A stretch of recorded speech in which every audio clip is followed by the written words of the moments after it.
This is the Wheel of Time Spoilers podcast.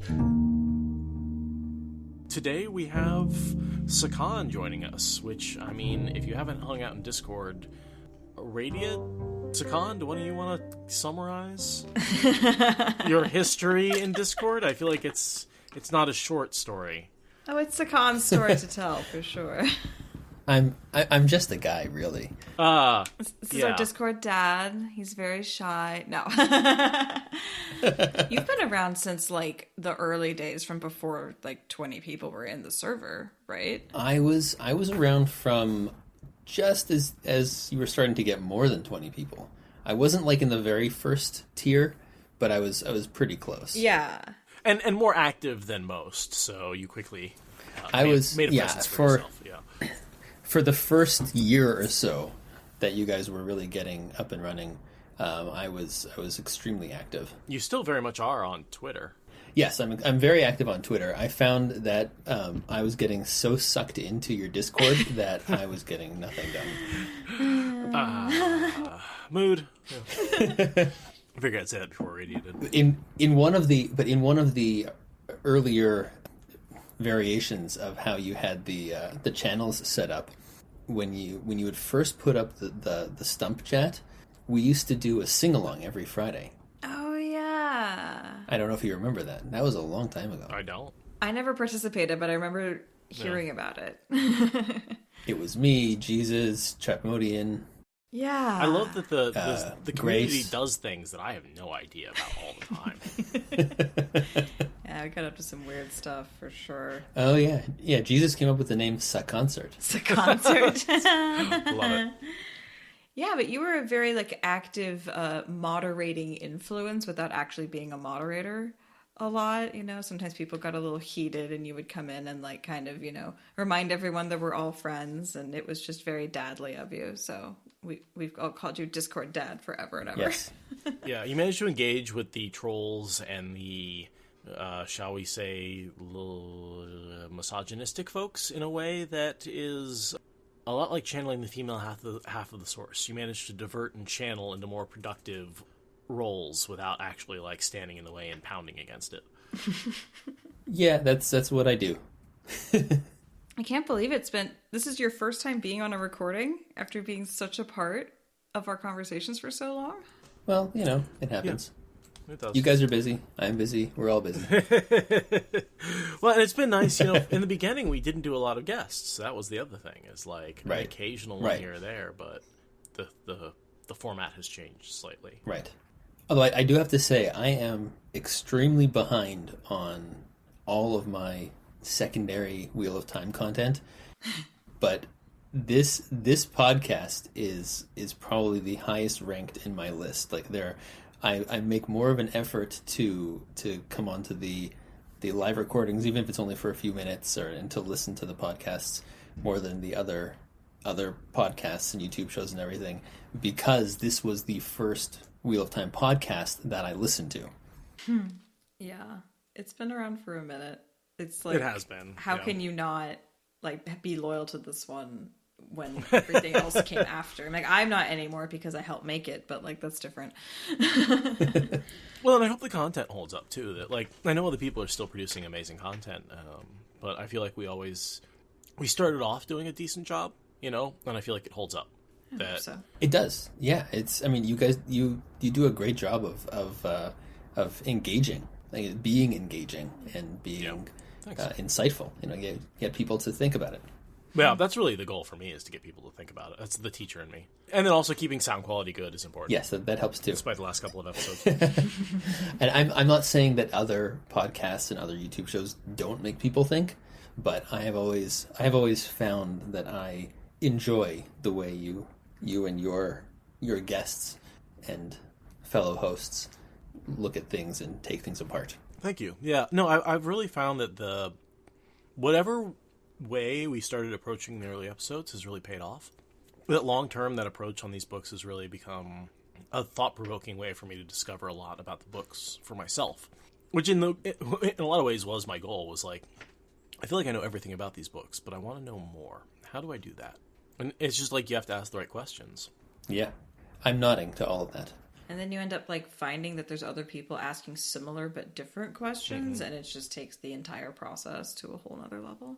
Right, yeah, and then the fact that like I need to get out of my own head and have other people give me feedback. I still get emails.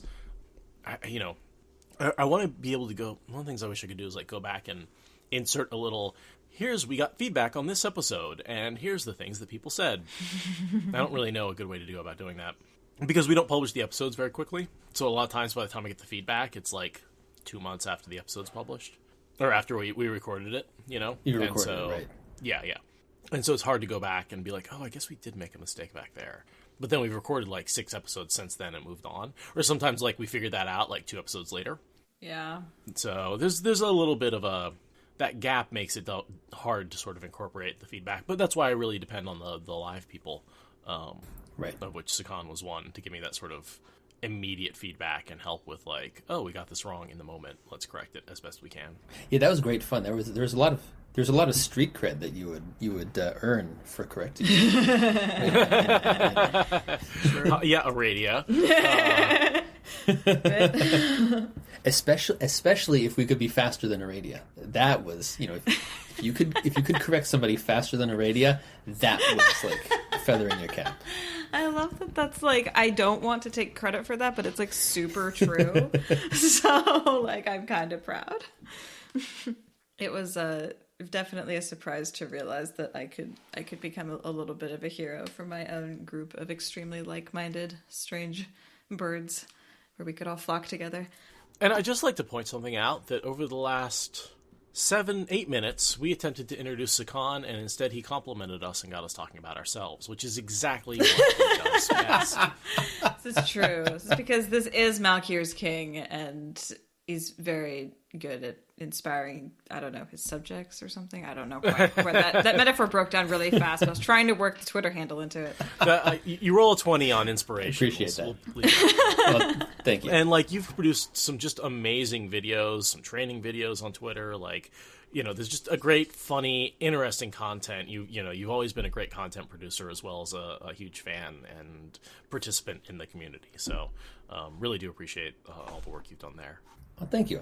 I appreciate hearing that. I'm actually in the middle of producing another video a couple weeks ago. Maybe it was only last week. I don't even remember at this point because the days all blur together. But in the recent past, I decided to post something on Twitter to try to engage people positively, because there have been a lot of Egwene arguments going on recently. Yes. So I tweeted this thing. I said, what sounds like a sword form from the books, but isn't a sword form from the books? And I said, if I'll go through and I'll pick the top 10 or so that I like, and I will make them into sword forms and make a video about it. And I got 140 some odd fake sword forms. People were going all over the place. Some of them were utterly ridiculous. And some were, could theoretically be, reasonable sword forms. So I wrote them all down, and I went through the list with my Sifun, and we adapted about 20 of them. Oh my so goodness. I'm in the process of actually choreographing them into one long sequence, and then I will video it and try to figure out how to put the form names over the sword form so you can see what's what. Let me know if you much. want any help with the editing or anything like that. I'd love to take a pass at it before it goes out. I will probably take you up on that. Totally. I mean, let me take a second. Let me pull up this doc, because I have the names of all of the sword forms that we used. Because at SpoilerCon, you had that video of actual sword forms that you had choreographed out. Yes, those were taking this to another level. those were choreographing actual sword forms from the book. This is choreographing made-up sword forms. So a lot of these, Twitter being Twitter. Is there any real difference?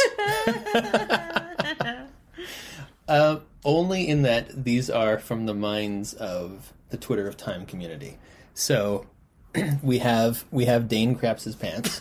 We have Perrin running from Barrel Lane. Then we have threading the needle, which could actually be a real movement. Sure. Wind rustles the leaves. Then we have walking into a spider's web, Yep. tugging the braid, the 9-horse hitch.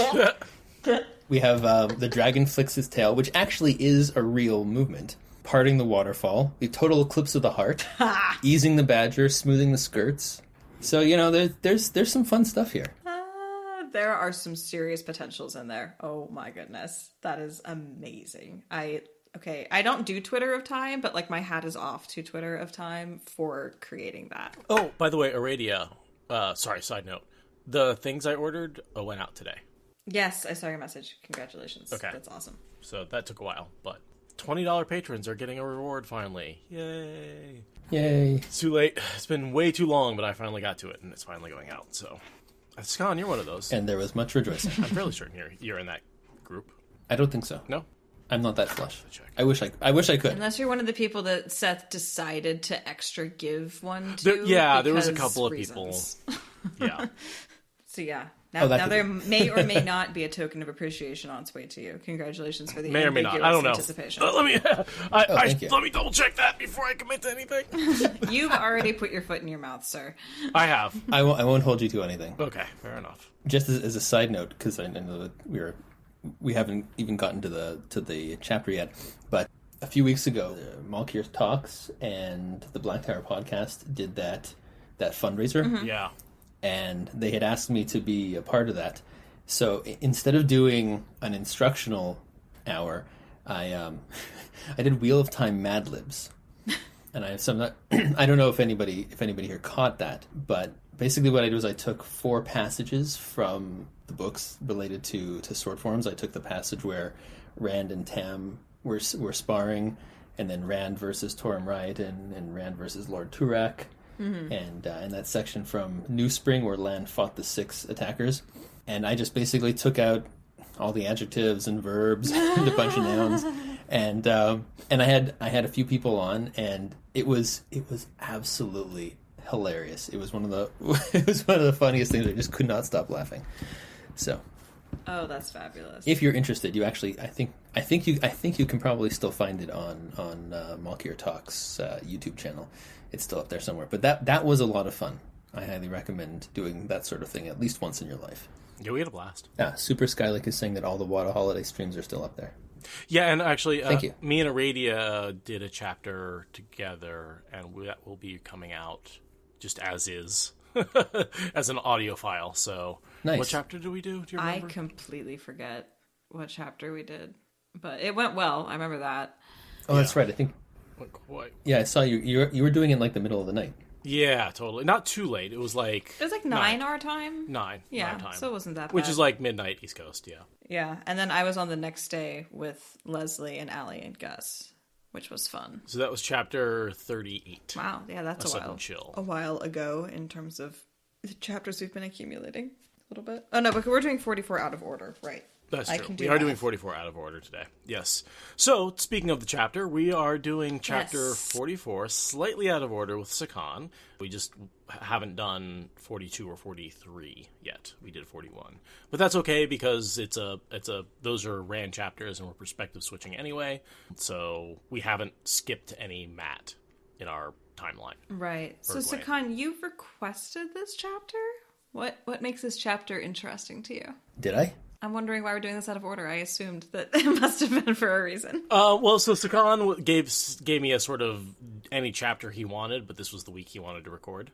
So And the holidays make time fold strangely. Exactly. Gotcha. yes, Fair. yes. So this was the one that was Yeah. open for him. He sort of said, "Give me whichever one's left over," and I was like, "Okay," but this is a good one because this is really I good thought one. this would work because the color of trust is Matt and the whole and of course death. This is the chapter where the Ebu Dar party departs from Saladar, and it includes Totally. some top shelf Two Rivers sibling rivalry bickering plus absolutely devious collaboration all at the same time. Gotta love the top tier irony too. Just a quick jaunt to Ebu Dar. Surely it won't take more than a book or two. Surely I won't spend a book under a wall or anything. Yeah, there's definitely not going to be an entire season of the remaining 6 months of timeline spent in Ebu Dar. And so our symbol is the snaky square, the square, the the Forsaken symbol, right? Yeah, the four-leaf clover Yes. snake, which is not a helpful description. It's a hard one to describe, but it's all about. That's Homo. actually a really good description. The four-leaf clover snake. Yeah, I guess it means Black Aja, right? I mean, we've certainly got a lot of. Four-leaf clover snake sounds very dirty. It does. But the color of trust is definitely a very mixed bag, and I think that this symbol tends to go with characters that are either evil or ambiguous, and there's a lot of both in this chapter. Yeah.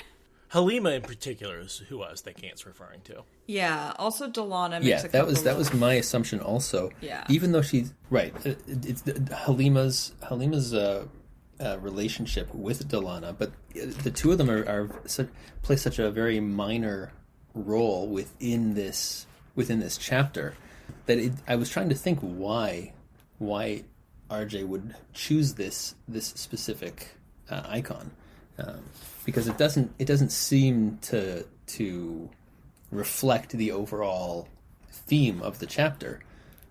I would say it's a clue that there's this big mystery about who channels at him, because we still don't know, in canon timeline, that Halima is Forsaken is. Like Agonor, like you're still trying to put that together. Like, what is Halima? You kind of just heard her name was Arangar, but you don't really know who Arangar is yet because she was in the prologue, but that's it. So it's just one of these weird things where I think what he's dropping a hint at is this weird Halima person who channels at him is actually a Forsaken, because that symbol almost always means Forsaken, almost always. Yeah. I mean, that could be, I guess, if you're looking at it from the perspective of a first-time reader, or even second or third-time reader, then you probably haven't caught on to the fact that, I mean, if you're past your first time, then you'll know. But even when you know, you don't necessarily, connect the dots that Arangar really is what really is a Forsaken, and so yeah, I can see that. I think also the color of trust plus this symbol, it really lets you know that there's a lot of Matt deciding who to trust and who to not trust. And Delana tries to bond him. And can we just say, Matt would not have the protection that Rand does if he was bonded. He would be able to be compelled pretty easily. But he wouldn't get bonded as long as he's wearing his medallion. Yes. Oh, yeah. Right, but imagine what if he said, okay, go ahead and bond me. I mean, his Taviran nature and his random luckness might pull through in a similar way to Rand's ability to channel, but it might not. That's a terrifying thought, Matt, being able to be compelled by any sister, much less a black sister. Right. Now, actually, speaking of trust, and speaking of Halima, here's a question that I had. What do you think Halima was trying to channel at him? Ooh. I mean... Compulsion. I was kind of thinking compulsion. It would be... I always kind of assumed it was just, like, flicking him on the ear because, like, she breaks a guy's arm later, right? Where, like, he, doesn't know how, but she broke his arm. And so I always thought it was that, but... Knowing who he is, I'd say compulsion's actually more likely, now that I'm thinking about it out loud. And I'm saying she didn't like getting rejected, so what she wanted to do is compel him to come back and flirt again and want her. Is that what I think is what the compulsion is make him want her so that she can then reject him. That's way more in character Right. than just causing minor physical harm.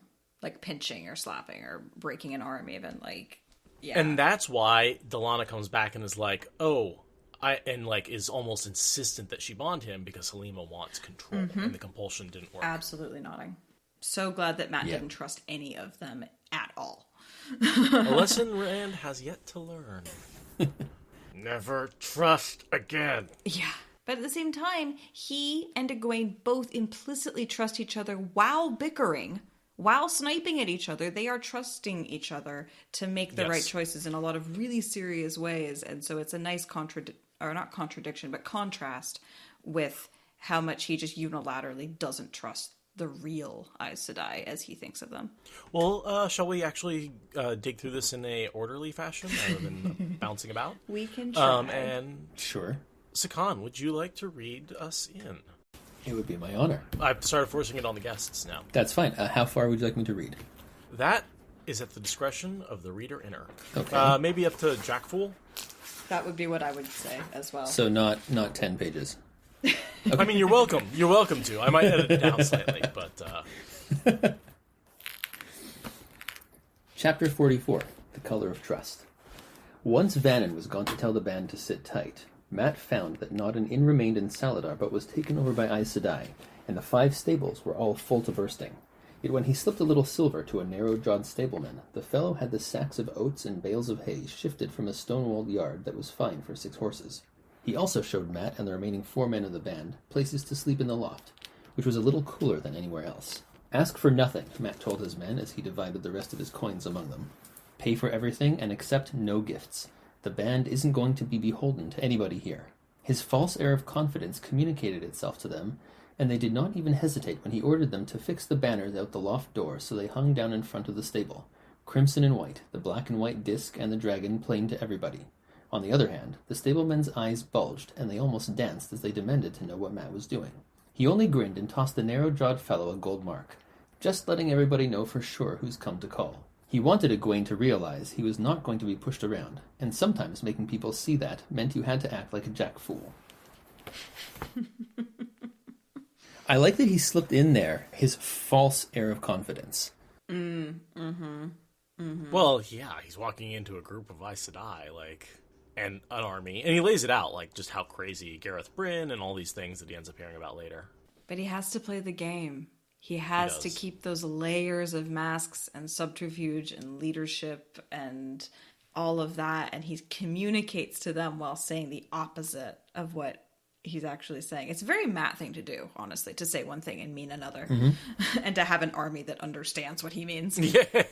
Yeah. Well, it's when he keeps saying, "I'm not a bloody lord," and you still say, "Okay, my lord." At some point, you have to understand what he means versus what he says. I'm no bloody hero. Yes, I will sign up for your Suicide Squad. It's totally fine. I'm sure we'll come through. Well, if you think about it, most of his army, at least in the beginning, was either Tarian or Kyrianan, and they were totally used to knowing what your lord meant no matter what he said. Sure. Fair. Game of houses. Fair. Yeah. They're also totally elitist and don't take orders from peasants, so... There's that too. Yeah. The one, Talmanis' major flaw is he's a little classist. Yeah, he's working Yes. on it, but he's still not fully the Talmanis that we are ready to embrace as a class barrier breaker. He's not there quite yet. Yeah, he's still the foot.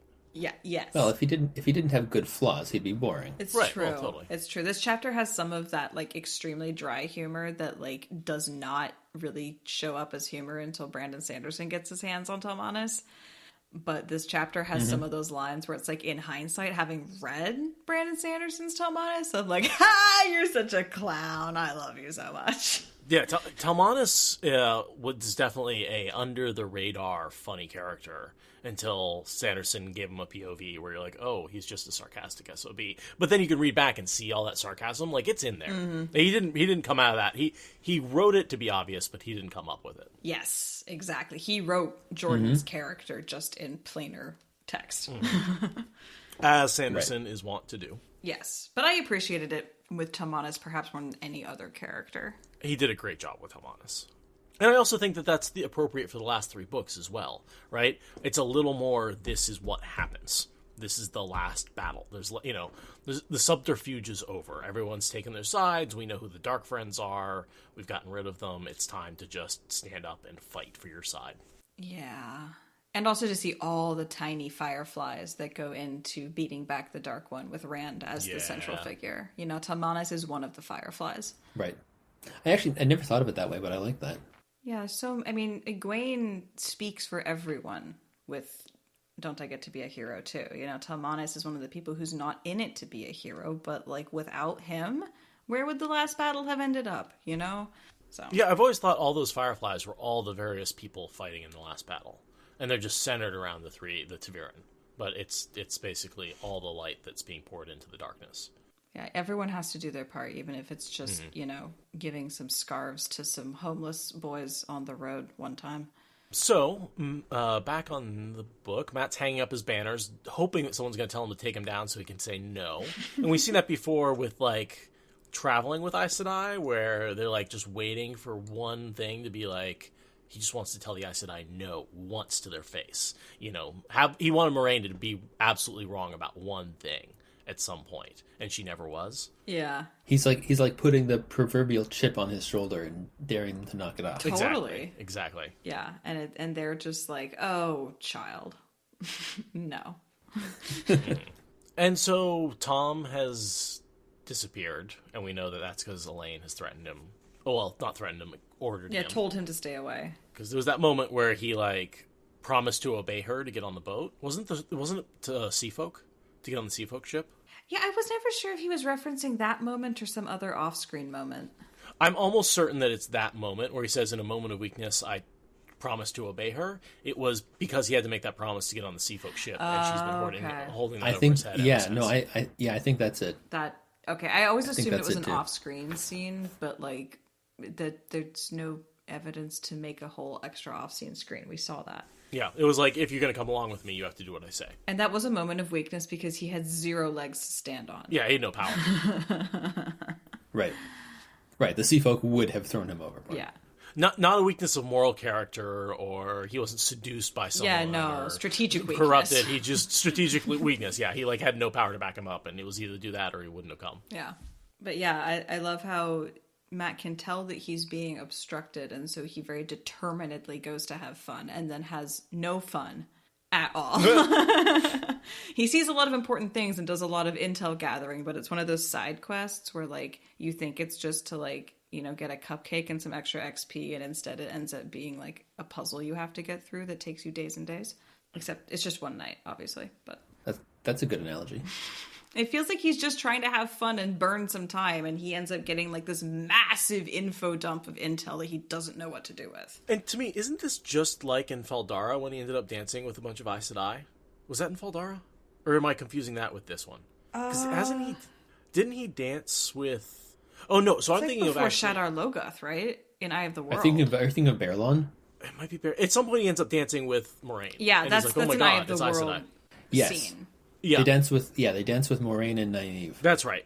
And to me, this dance and that dance are very similar, where he keeps ending up with, like, oh my god, now I'm dancing with Wisdom. Oh my god, now I'm dancing with an Aes Sedai. And here he's like, Aes Sedai after Aes Sedai after Aes Sedai. Right, and then it's not just Aes Sedai, it's like... Oh, Swan Sanche, what? Right. The former Amerlin Sea. And then Lyanna gives him, like, the most thorough kiss he's ever had in his life. And it's like, whoa. So, yeah, it's very much that dance, but, like... Speaking of Abu Dar foreshadowing. Elevated to a whole other level. Yeah, for sure. Though in this case, I think that it's, like, so incredibly consenting that it's, like, just funny. Because, you know, the last time he saw Lyanna was... Oh, he never really saw Lyanna because he was being Daggermat and needing to be healed the last time he was in contact with Lyanna, so... Didn't she heal him?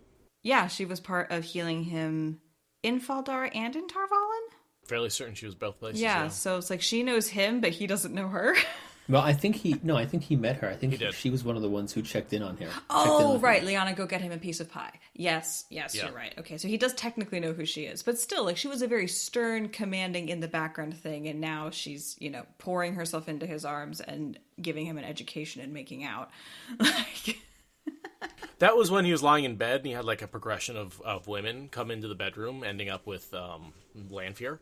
It goes Lanfear, the Mother Innkeeper, and then the Supergirls.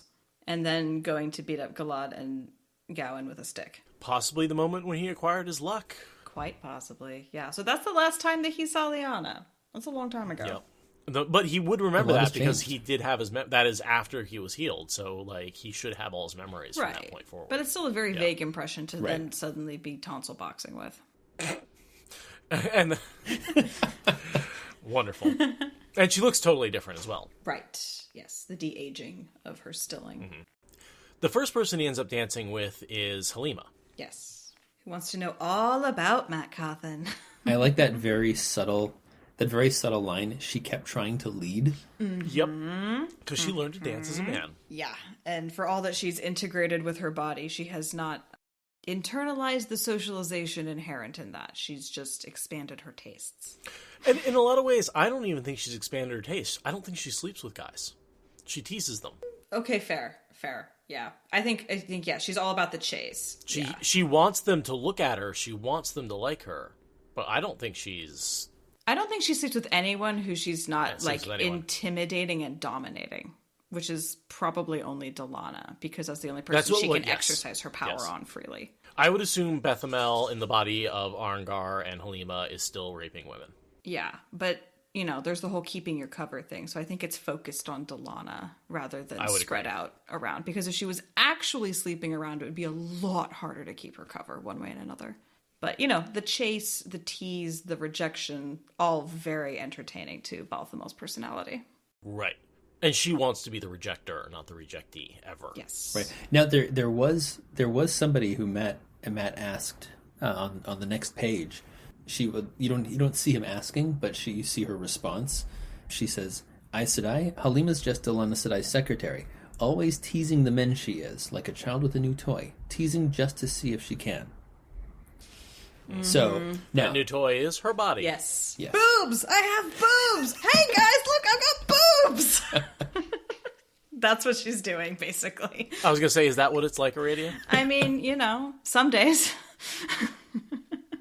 But I remember, I've seen this line in multiple comic strips and I don't know, TV shows or somewhere. I've seen this joke multiple times that, like, guys saying, if I had boobs, I would not get anything done because I would just spend all day playing with them because they're so amazing. I have seen this joke repeated in unrelated multiple contexts. So, yeah, there are times when having boobs is a really fun toy. Why do you think that's a joke, Aradia? Because it's played for laughs. There was a laugh track at least once. I would assume facts there. As a possessor of boobs, I can assure you they can be quite distractingly entertaining. I will take your word for it. I mean, I don't necessarily always think about them when I, like, fold my arms, like the RJ folds her arms under her breasts. It's not quite that distracting, but... Because I cross my legs over my dick.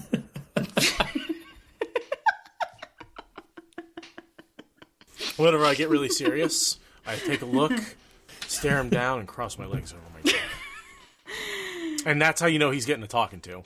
I will take your word for it. I mean, it's the same fucking phrasing. That's all I'm saying. I think we have to start incorporating that into fantasy writing nowadays. Yes, absolutely. Everything needs to be done in relation to the dick. His pants strained over his tight crotch as he crossed his legs. So I think, like, honestly, to be more realistic, it has to be all about, like, readjusting the balls when you're sitting. Because I swear I see that a lot more than, like, other manhandlings. Yes, I am married to a ball possessor. I see a lot of ball adjusting. That's just, like, I'm glad that my gonads are stored in a more convenient location. Let's just put it that way.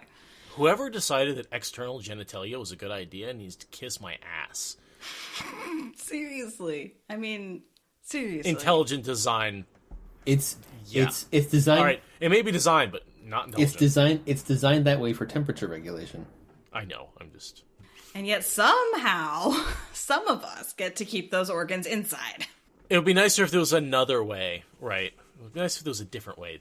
Maybe we could have enzymes that, like, could operate at a higher temperature rather than having balls on the outside. I'd appreciate that, please.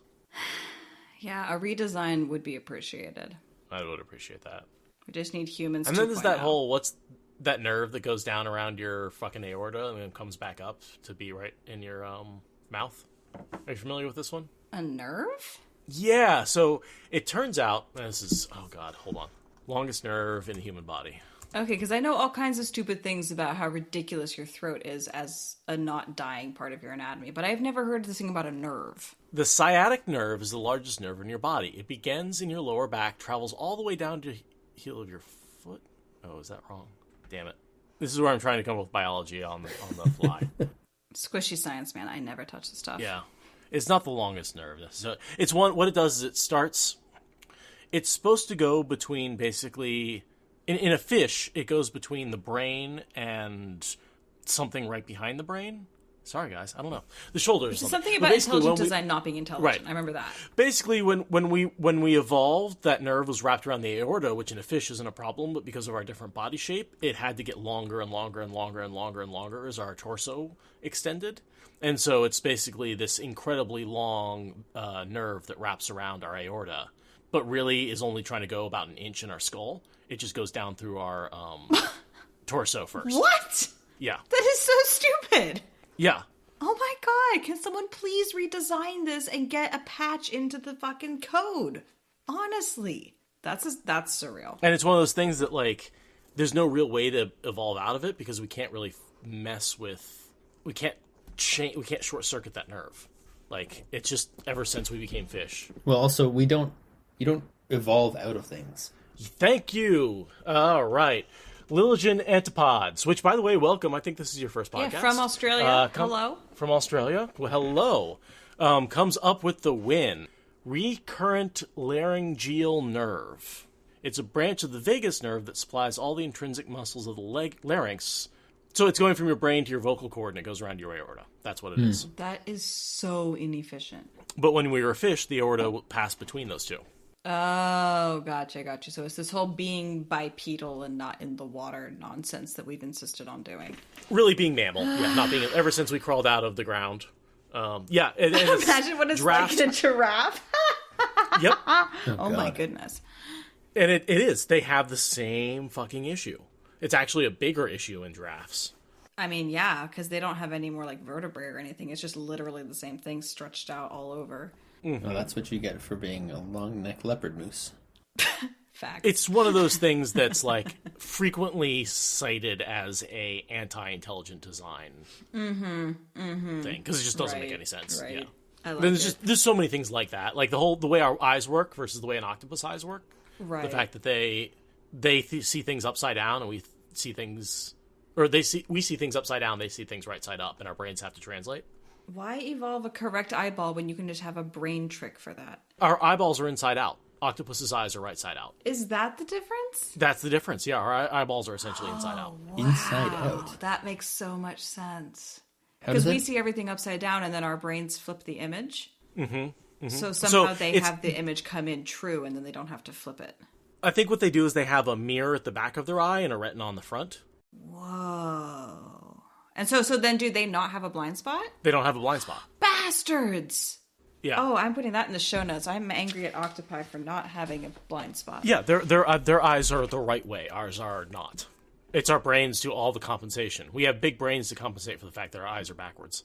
Oh man, octopi are so cool. I mean, if you're gonna get that technical, I'd be angry at, what are they called? I think it's rainbow shrimp. Oh yeah, those bastards. They can distinguish. I don't remember exactly how many it is, but it's way more colors than we're capable of seeing.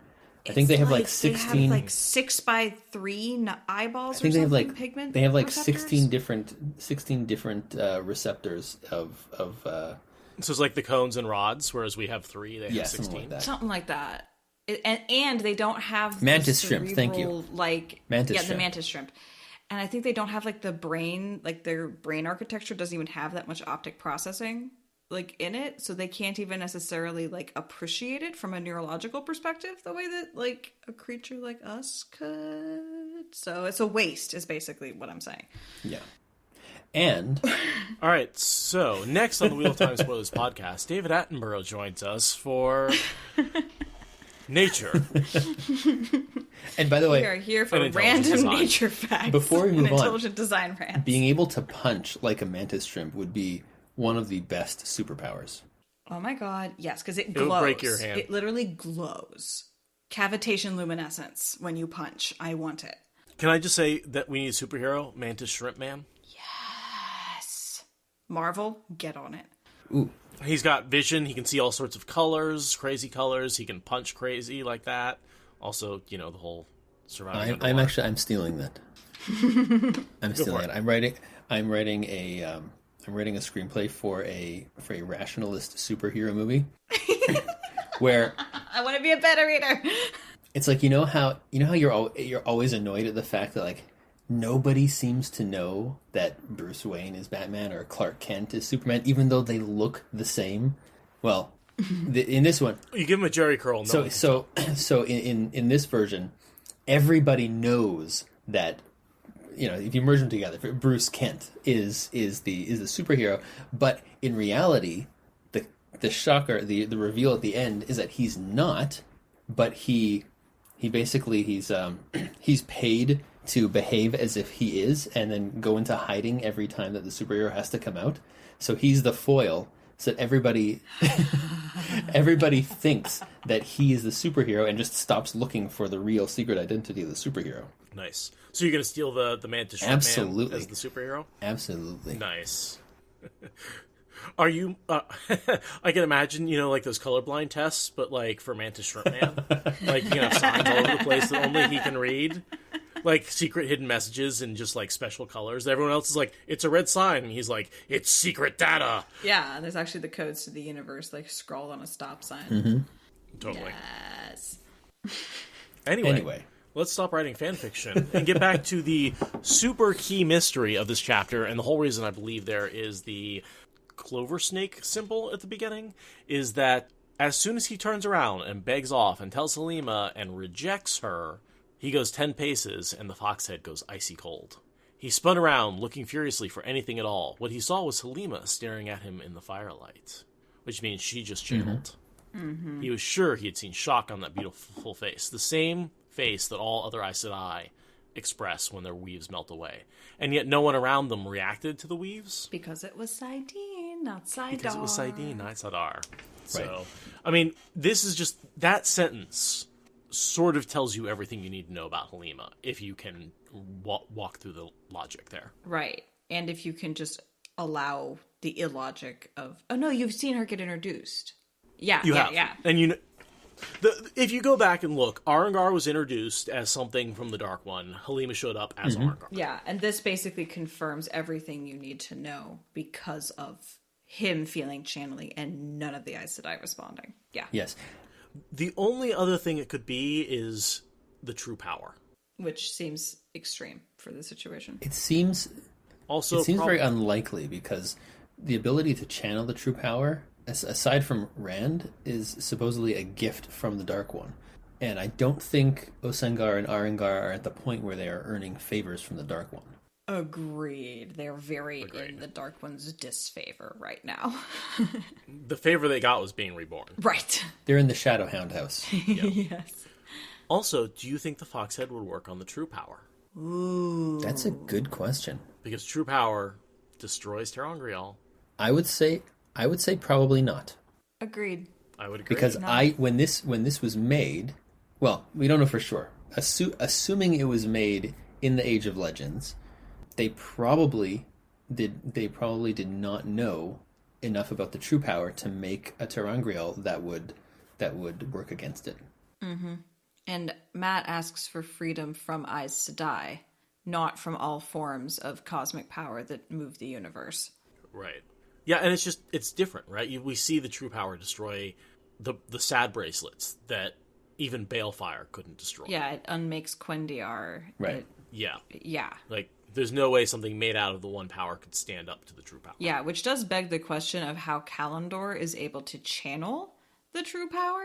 But since it is such a one-off, we can work on figuring out its explanation. But yeah, I think that this Terangrial, there's no way that it would work on the true power. Well, see, my theory is that because Kalendor was crafted after Saidin was tainted, that somehow having the taint in the making of Kalendor created the flaw and allowed it to be a true power, because true power was, as part of its making process, integrated into its crystalline structure. So think of it like doping a underlying substrate. Yeah, because there's never any other true power on Grial that get mentioned in any way, shape, or form. So I totally like that. That makes a lot of sense. See, and all this time I thought that that Kalendor was actually made from a kyber crystal. A what? I mean, that's what they started with, clearly. Lightsaber crystal. Oh. Yeah. Sorry, I don't do that, fandom. To the question in Discord about could this potentially have been like an inverted weave of female channeling? Like, I don't think so, because the only people who know that Matt has this Terangrial at this point are people who wouldn't attack him from the shadows. And Halima is very impulsive, like a child with a new toy. So, and at this point, that might be something to consider at this point in the story. But again, we know who Halima is. We know she's channeling the male half of the true source. Like, there's no reason for her to invert it whatsoever. Right. So, it is definitely another interpretation of that scene at this point. It's definitely, there's a But- lot of red herrings. Robert Jordan's not spelling it out too plainly unless you're paying, like, intense attention. But I think part of the reason that we see Halima trying to get rid of Logain so intently is that she wants to channel freely without being spied upon. Oh, just yeah. the way she does here in the middle of the room. It's a very arrogant room to just be standing in the middle and be like, yeah, I'm just going to go ahead and channel. Yeah, she's channeling Saidin is a line she does not want to hear, for sure. Right, right. She's channeling Saidin. Yeah. She doesn't want anyone to be able to recognize that. Yeah, and Matt being able to dissolve weaves is not something she could anticipate. So here's a question that you just made me think of. Pretty likely that Halima and Logain never crossed paths, but does somebody who is gentled, are they still able to see weaves and sense somebody else holding the power? Or once you no longer have the ability, it's gone. You can't sense it. You can't anything. You can't sense it. It's gone. Right. Is it different for being burned out or being gentled? Or is it the same? No, just how much you can be healed, I think, is different, but Yeah. the senses are the same. Yeah. I mean, I know you can't sense it yourself, but could you sense it in somebody else? I don't think so. No. But at this point, Logain's been healed. That's right. Right. That's right. Which is why Halima is so anxious to have Delana push to get him executed. Or gentled She doesn't give a again. shit about him until he gets healed. Right. Because the lies about the Red Aja do not bother the dark side. Right. But Nope, potentially not blowing the Halima's slightest, yeah. cover does. Right. And so then we get this song that Matt seems to remember playing. Writing. Or writing. Matt writing, wrote sorry. it. One of Matt's previous lives Matt wrote wrote this song about the love this of song. his life, which is just heartbreaking. Right. You hear that line and you realize that this is about death and betrayal, and it's like, and he wrote it about the woman. We don't get that actual verse, but He wrote it about the love of his life. he wrote about the love of his life, who betrayed him and caused him to die. Yeah. And I like that he goes from the highest power to the lowest power. Aes Sedai at the highest, then the queen, Then the king, then the king, then the lady. then the lord and the lady, then the love of your life. And he ended with the love of his life, going from don't trust anyone from the highest power to the lowest.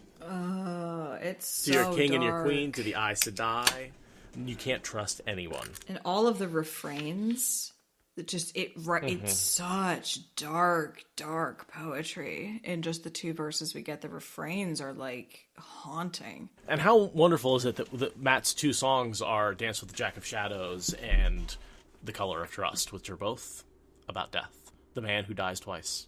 Yeah. They both have they're both about death and about this very like macabre, like one's more humorous and one's more melancholy, but they both have a certain sardonic twist, which is very in keeping with Matt's character.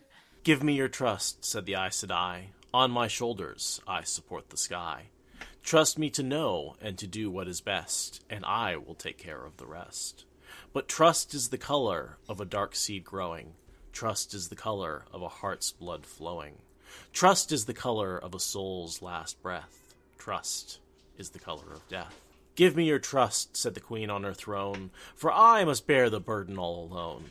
Trust me to lead and to judge and to rule, and no man will think you a fool. But trust is the sound of a grave dog's bark. Trust is the sound of betrayal in the dark. Trust is the sound of a soul's last breath. Trust is the sound of death. And then we don't get the verse for the king on high, the lord and the lady, and to the love of your life. However, if you are out there and would like to write those three verses, I would love to see that, and I would love to read that out loud, because would be very interesting to see your interpretation of that. Yeah, Andrel, Bard of Time, get on it. Travis! Asmodean, I need you to write 3 more verses of this song. Sorry, I'm just yelling at you. So, The Color of Trust, we get 2 verses with Aes Sedai, and we're recording. What is It that? has like 4 minutes of verses. So apparently someone did this for me. Oh, well then. Well then. So rather than playing this, we will call this, who's this from? That moment when you ironically ask for something and then actually get it. And then someone's like, oh yeah, we did that last year. Well, damn it, then what am I paying you for? Reflections of Sound Music. Reflections of Sound and Music on YouTube. Here, hold on. I'll link it to the chat. Yeah, Travis is going to drop in the chat. Isn't it interesting how much Matt often has not just generals, but artists and writers in his memory? Uh-huh. All the memories that got stuffed And into dancers. his head. Yeah, like they're very cultured on top of being military geniuses. He says most of his memories are of battle, but that leaves the other 40%. And it's multiple lifetimes, you know? And these tend to be momentous people, right? Like, Yeah. Yeah, and arguably, you can't have only one kind of intelligence. And most people, if they're really smart at one thing, you probably have a few opinions about something else too. So it makes sense. Well-educated people who become generals probably know about poetry and dancing and stuff. But still, it's interesting that Matt has all the skills packed in there. it's almost like money gives you the free time to, pursue things other than survival, like military strategy and music and writing. That's an interesting thought. Interesting thought. It's almost like money can change your life or something. Weird. I thought it was just a matter of perspective and pulling yourself up by your bootstraps. Which is supposed to be an ironic statement in the first place. So, yes. Physically, not possible. Back to fantasy. You just gave me this vision of Matt having these memories of himself as a lord just doing watercolors. Something Matt would never do.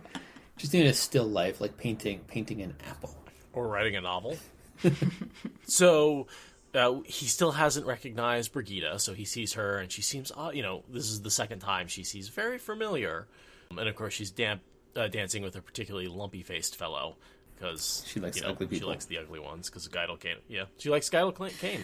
Oh, Brigida. Everyone is sexy to someone. Yeah. Well, even me.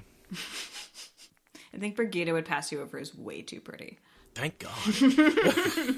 Way too pretty.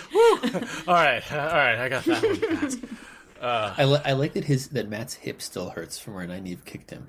Mm-hmm. I mean, I kind of feel bad about it because it's like a mean, nasty kick. Yeah. She did not take it easy. But I also like the foreshadowing for the wall falling on him. Oh, yeah. Yeah, Matt, get used to your early 20s and say goodbye to them because you're going to have hip problems for the rest of your life. Shattered pelvis. You just walk that off, right? Well, it's you talk about this concept of the color of trust is the name of the chapter, and it's about not trusting. He doesn't trust Aes Sedai, and the song's about not trusting Aes Sedai, and yet the Foxhead has made him complacent and cocky. You think that you're safe among all these Aes Sedai because you're safe from channeling, and then he's like, nope. I can still kick your ass, literally. She does literally kick his ass, yeah. Yeah, and it's also interesting, too, because in that paragraph where he thinks about that knot in his leg, he's thinking about, like, who would have channeled at him, and he's sort of ruling out Nynaeve and Egwene, because, like, for all their bickering and all their antagonism, he still trusts them to a certain extent, and it's like, they wouldn't actually, like, really attack me, even though Nynaeve kicked me in the ass. Like, maybe Elaine, but, like, probably not. And there's, like, he's complacent and cocky, but like he also really does trust his friends. Yeah, at least the three of them. And it's funny that for him to consider Elaine as a trustworthy friend because he doesn't know her. Yeah, not really. He mostly hung out with her like on his way back to Tarvalin to get healed, and then she asked him to deliver a letter. Yeah, he was unconscious for that. Yeah, and. Well, that was like a quick, interesting conversation, but then he was out of which started off with her asking him if he wanted to be a loyal subject of Andor, and flashing her dimple. Yeah. So there's not a lot of basis for trust there, but the fact that Egwene and Nynaeve are in cahoots is he's like, well, I mean, right? They might kick me in the ass, but I can still trust them. Right. I mean, she is best friends with Nynaeve and Egwene, his two, like, only real connections to the White Tower. They have very clearly formed a trio. And he's like, okay, so... Yeah. Let's bring them all together. He's, on the one hand, being attacked by mysterious Aes Sedai and wondering who is trying to finagle him into something, and also bickering, and yet also trusting. It's very Matt. Say one thing, think another, do a third. Mm-hmm. That's the Matt we know and love. So Myrelle shows up and offers to bond him as a warder, which means he must be quite pretty, as we all know. She offers to bond For him sure. in a lot of ways. Yeah. Bondings, bindings. I mean, there's a lot of options, I think, being offered in this conversation. Gags. Because she's like, it's a warm night. And then RJ just pans away for the bulk of the conversation. And it's like, wow, Morel, that was forward. and then he's like, I don't think so. When she gave an opening, which means she was going on and talking and talking and talking and offering all sorts of things. Yeah. But I mean, being a warder is definitely the overtext we should get from that. But like, Morel does not bond warders for their fighting abilities alone. That is a known fact. And as we all know, Morel likes jokes. It's true. Listen, Matt is excellent with his spear. That's all I'm going to say. Quite. Yeah, I was actually just going to comment. Marguerite, is that Marguerite? In the chat said, if it's Morel, then he's missing out on sweet orgies with Lan. And I was just about to say that that he doesn't know what he just missed. Yeah. Yep. Yeah. Oh, that is a point. Because Lan's currently hanging out in the tents. Oh my god, can you imagine the fallout if Morel had led him back to the tent and then Lan had like sat up and been like, you too, huh? Can you imagine what Nynaeve would have been like if once she found out that Myrelle and Lan and Matt, could you imagine how pissed she would have been at Myrelle? I mean, do you think Matt would have been able to do anything other than like run away and die of embarrassment if he'd walked into Morel's tent and Lan had been there? It would have been the most I can only awkward, imagine the jeering between the two of them. like, Yeah. oh my god, that would just be like, but yeah. Although I will say at this point, Lan's pretty much suicidal and brooding, so he probably would have looked up and been like, and looked and gone back to training. Oh yeah, for sure. I'm thinking more of like Matt feeling awkward and being like, that's Nynaeve's boyfriend. No. Yeah. But yeah, if Master of the Deck is listening to this episode, you know what to do. So she says that, basically a warder might have a better chance of survival, which is one of the reasons that, like, Rand, he gets bonded, and I do think it does help him survive some of, like, the wound in his side, the second one where Padden Fane cuts him, and a few other things, the lack of sleep. Agreed. Like, all of that do help him get survived. There are definitely places where Rand probably would have died if it weren't for the bond. Mm-hmm. Yeah, and I mean, Morel makes a very logistically sound argument. I think, doesn't Matt even make that argument to Egwene during the last battle? No, Gawain makes that argument. It's Gawain. One of the few good things And Gawain Gareth Bryn ever is says also about that. is that there should be way more warder bonding for the sake of making the soldiers more effective. So Morel's on really solid ground here, despite the fact that she's clearly using that as an excuse to try to get Matt into her tent. Here's my counter argument for him, because, again, Gawain sucks.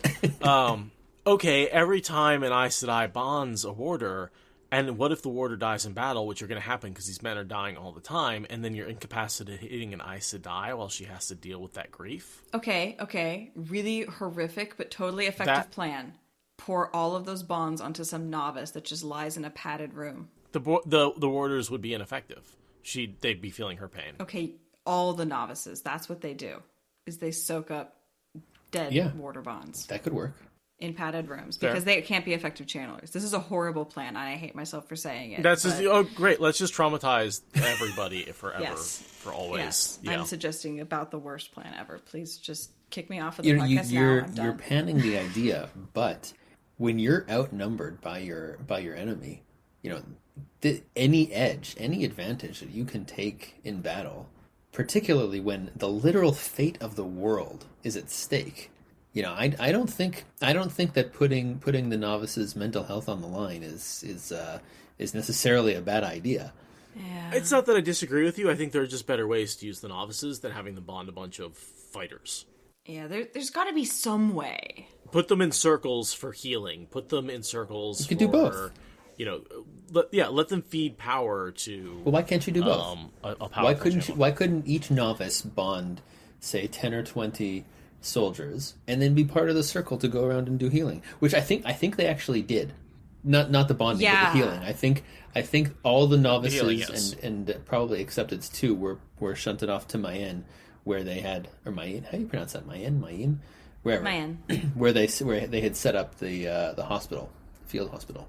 It depends on which turning of the wheel it is. So, my theory is on every turning of the wheel, pronunciations change just slightly, which is why there's no canonical version of the pronunciations. You know, on some, and like, as we're going through the audiobooks, like, sometimes you're hearing about one turning of the wheel, sometimes you're hearing That about explains the next. everything so well. Yeah. Yes. Yeah. Right. And if there are any plot holes, it's because there are two different turnings of the wheel, and things just happen slightly differently. Fair enough. But still, Morelle's making a solid argument here, even if she is trying to bang Matt. And then Matt's like, that's So to get away skeevy. from her, he goes to a nice... He tries to go flirt with somebody Pretty else and get the upper hand. Yeah. Some cute, young, pretty thing who can't possibly be Aes Sedai. Yeah, and he bloody well wanted to enjoy himself. I saw your eyes, your blue eyes, and I couldn't help coming over. Will you dance?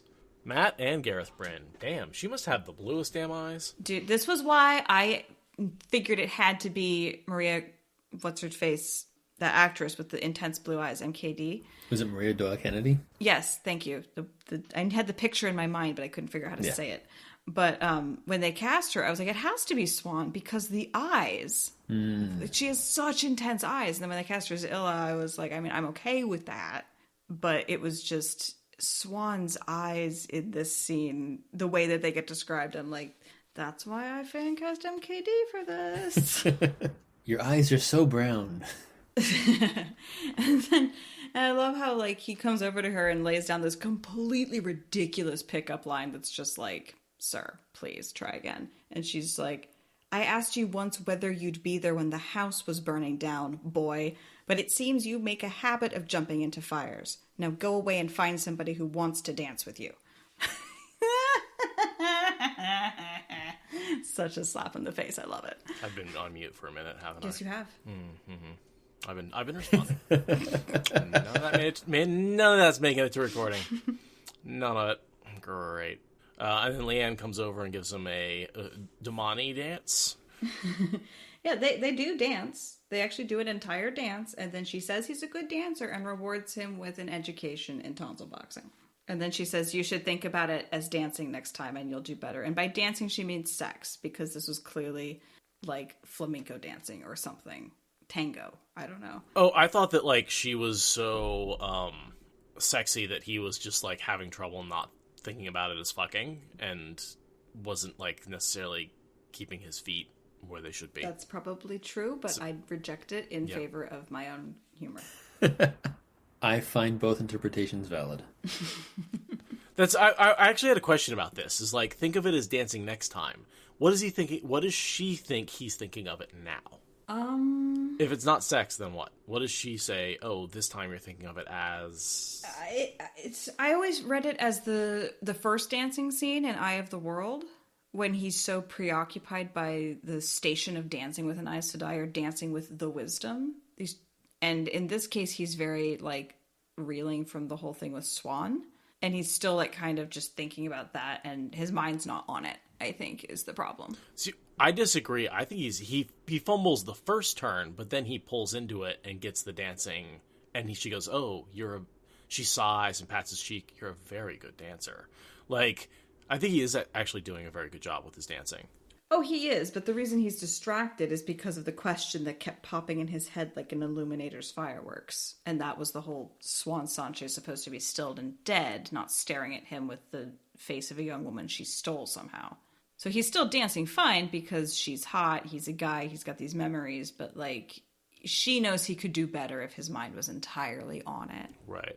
And there's this sentence, he moved by rote. Exactly. And that was, I missed Yeah, that I was overdoing it by saying that she was telling him to think of it as sex, but I still think that that's what she wanted to tell him. So then he decides that's enough and goes to bed. And dreams of the women.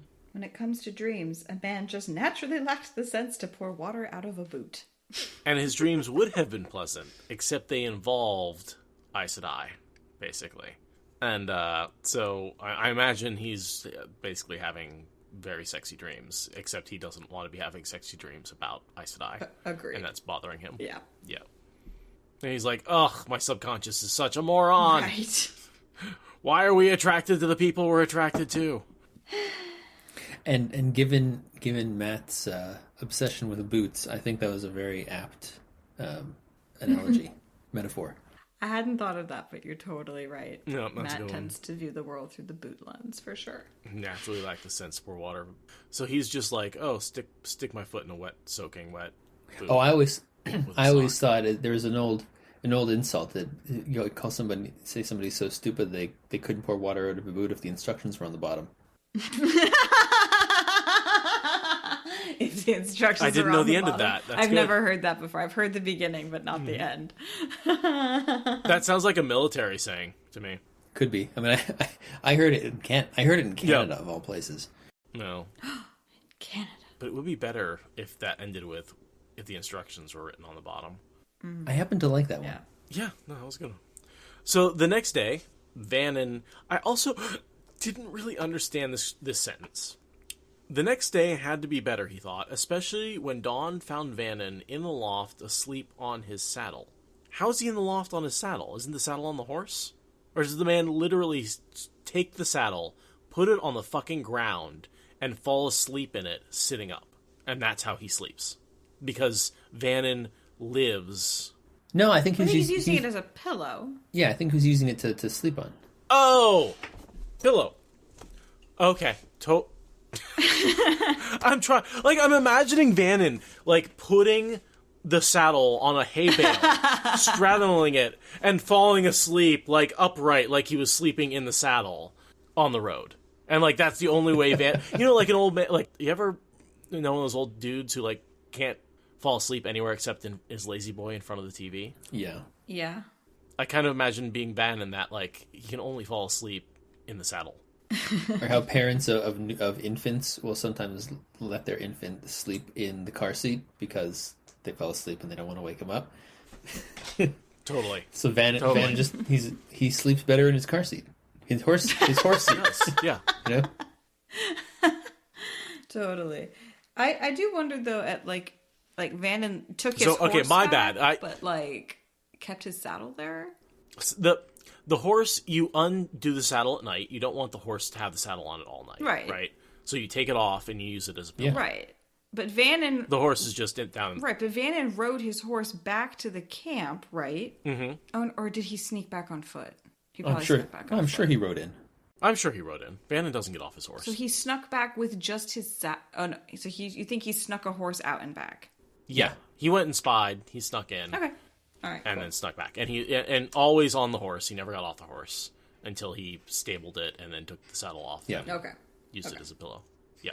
So yeah, Vannon coming back represents a certain level of détente between the band and the Saladar army, which makes Matt think he must be doing better for tomorrow's luck, but I think he's wrong. Yeah, things are not going well. And he also wakes up to be mad about Oliver showing up, because Oliver needs to be part of the plot, and so he showed up. By the way, I love that Oliver says she cannot be trusted about Avienda, which is totally a reflection of what Matt was just thinking about all the Aes Sedai. Like, again, going back to the color of trust. And then Oliver's thinking about trusting Avienda, and she can't be trusted.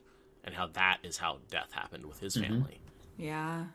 I'm nodding. His color of trust is very colorized by an unfair view of all Aiel. But yes, that is very much why he shows up and joins himself to this party.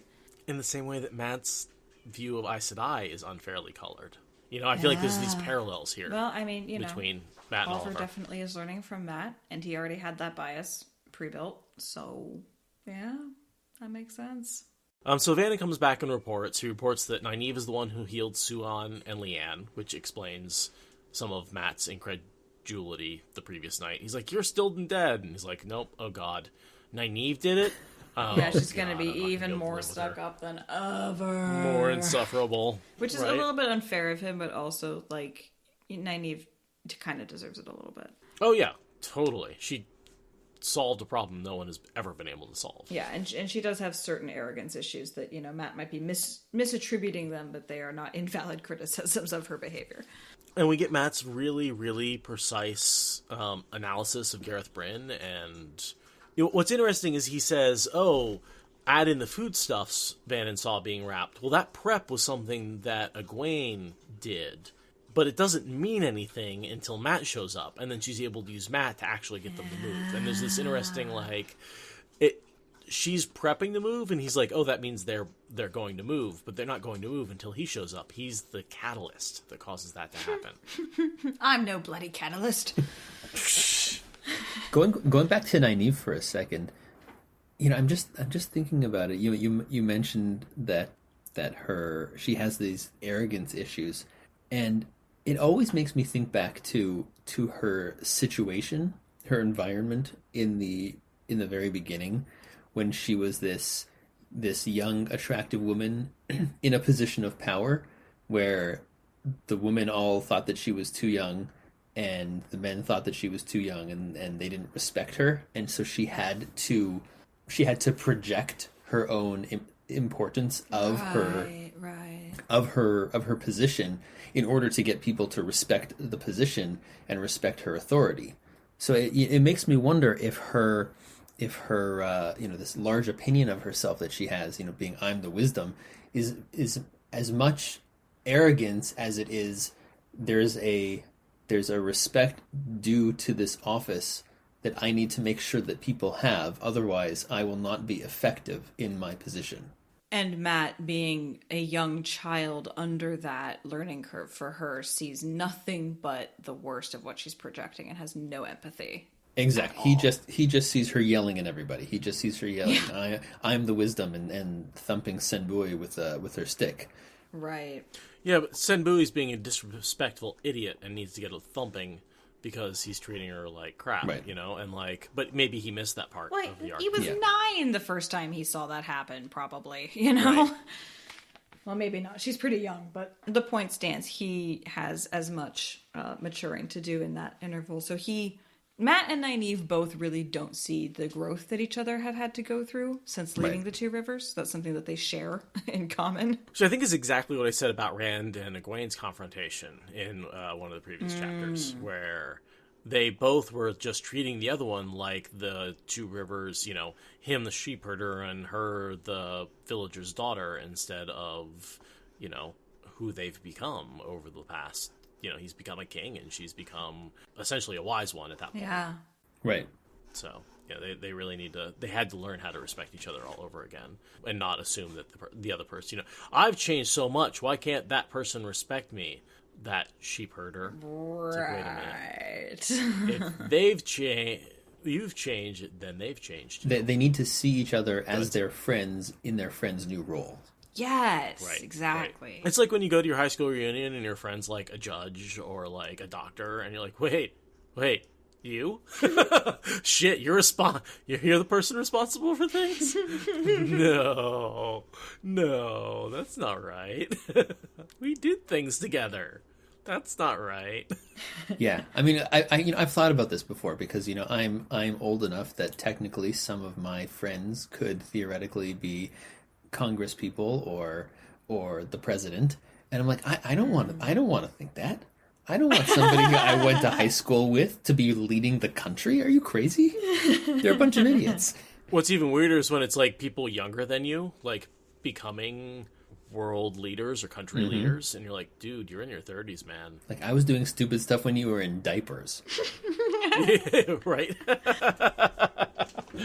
Oh, I'd made mistakes before you'd even been born, babe. Baby, not babe.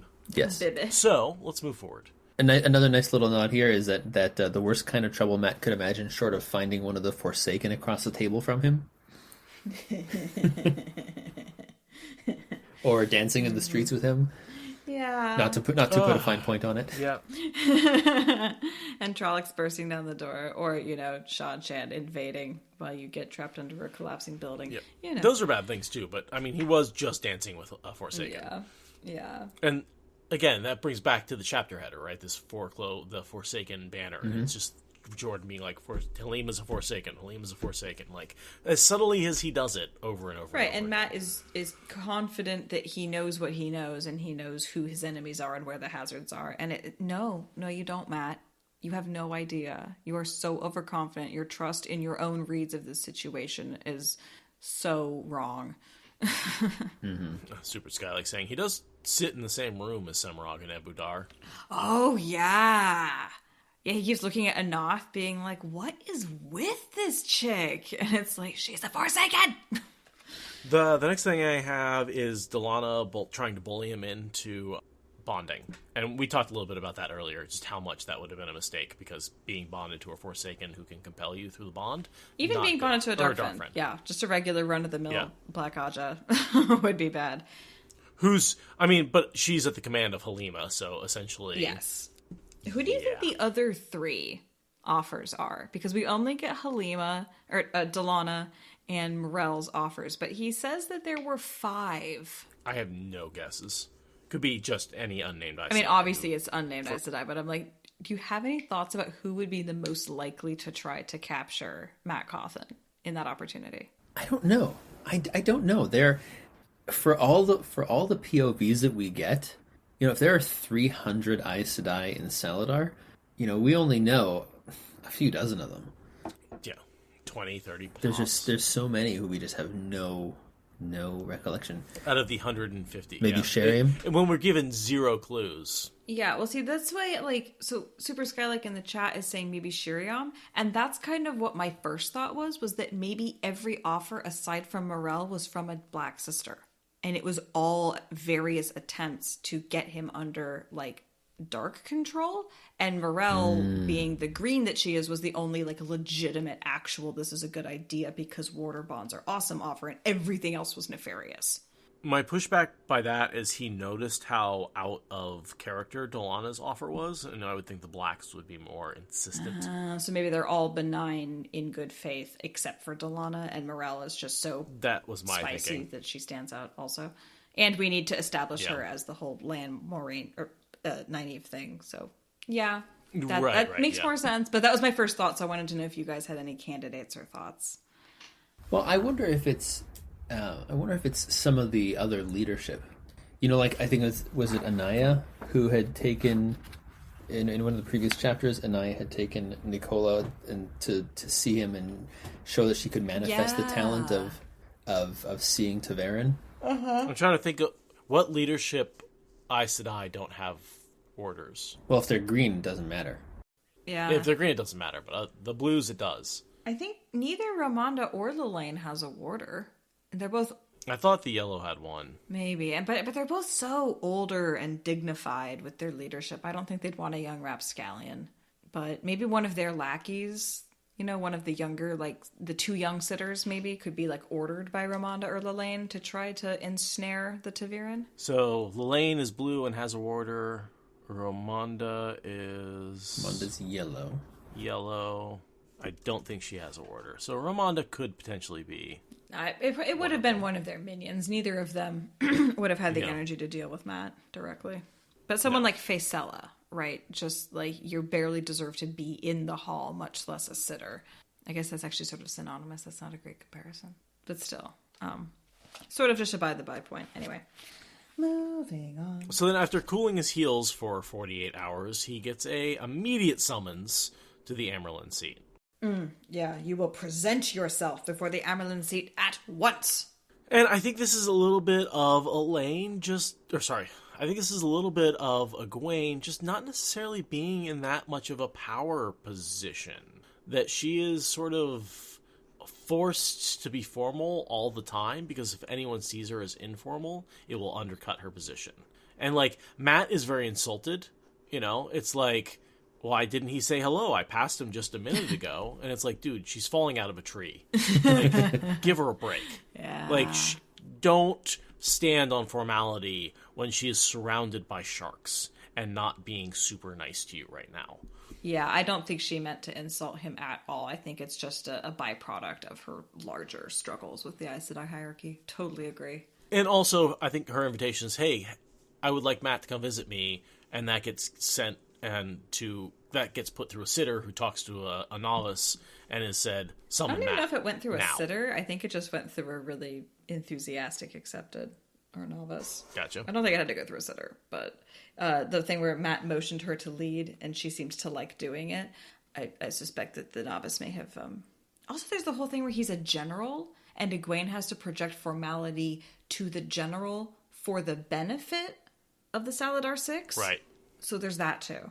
She might have sent a very formal request because it can't look like she's hanging out with a childhood friend. So she lays out her options as she sees it, which is basically get the hell out of Saladar or get the hell out of Saladar, right? Either go with Elaine or go back to the band. Mm-hmm. Right, and this is where we start to assemble the party that goes to Ebudar. We've got Avienda stuffed into a not... we have Avienda stuffed into a Wetlander dress and Egwene with her stole and everything. We've got this very, like... She's trying to overawe Matt, I think. Yeah, I have to tell you, I was bothered with the stylistic choices of this conversation. Because it's very unlike, it's very un-Jordan-esque. RJ has, his whole MO is show, don't tell, which is why the series is 14 books long. And yet in this conversation, he tells you that they had a conversation. He doesn't show you what the conversation is. You know, he managed to hold his tongue while Egwene laid out his choices as she saw them sitting behind the table with that striped stole draped on her shoulders. It seems more in character for him to actually have Egwene tell him what his choices were. And then at the end of the conversation, he says, which really left no choice at all, of course. When he said so, nobody's expression changed. Not having this back and forth seems very out of character, and it just I don't know if it means anything. I don't know that it necessarily has to mean anything, but it struck me as fairly out of character for an author who writes a 3-book series in 14 books. Yeah, I think it must have something to do with trying to give different narrative voices to the characters and really showing how much we are inside Matt's head and inside his very skewed perspective of what's going on. But yeah, I never really liked this passage either. It doesn't flow in the ways I expect Jordan's writing to flow. But it also does feel like maybe it's giving Matt a different voice to just be like, he is really in his own little silo of interpreting this right now. He does like to skip over what you might think are important details sometimes. It can be frustrating I find with Jordan when sometimes I'm like, can you just like get into that?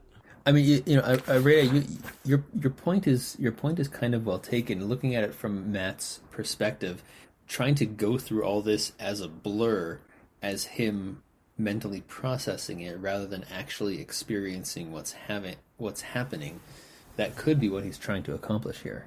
Yeah, I agree with you that it feels a little forced and not quite. It breaks the immersion slightly, despite that. It almost feels like, you know, I've had this issue when you're trying to write something and you're not sure exactly what to do, so you just throw something down on paper and you're like, I'm gonna come back to that and flesh it out. And it feels like he may have like forgotten to flesh this out.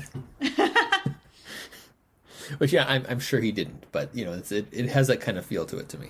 And then it all starts to come back together and get really into a good Jordan voice again when he decides on his course of action, which is setting up Talmanes to follow Egwene in case she needs help, a.k.a. recruit for Gareth Bryn's army.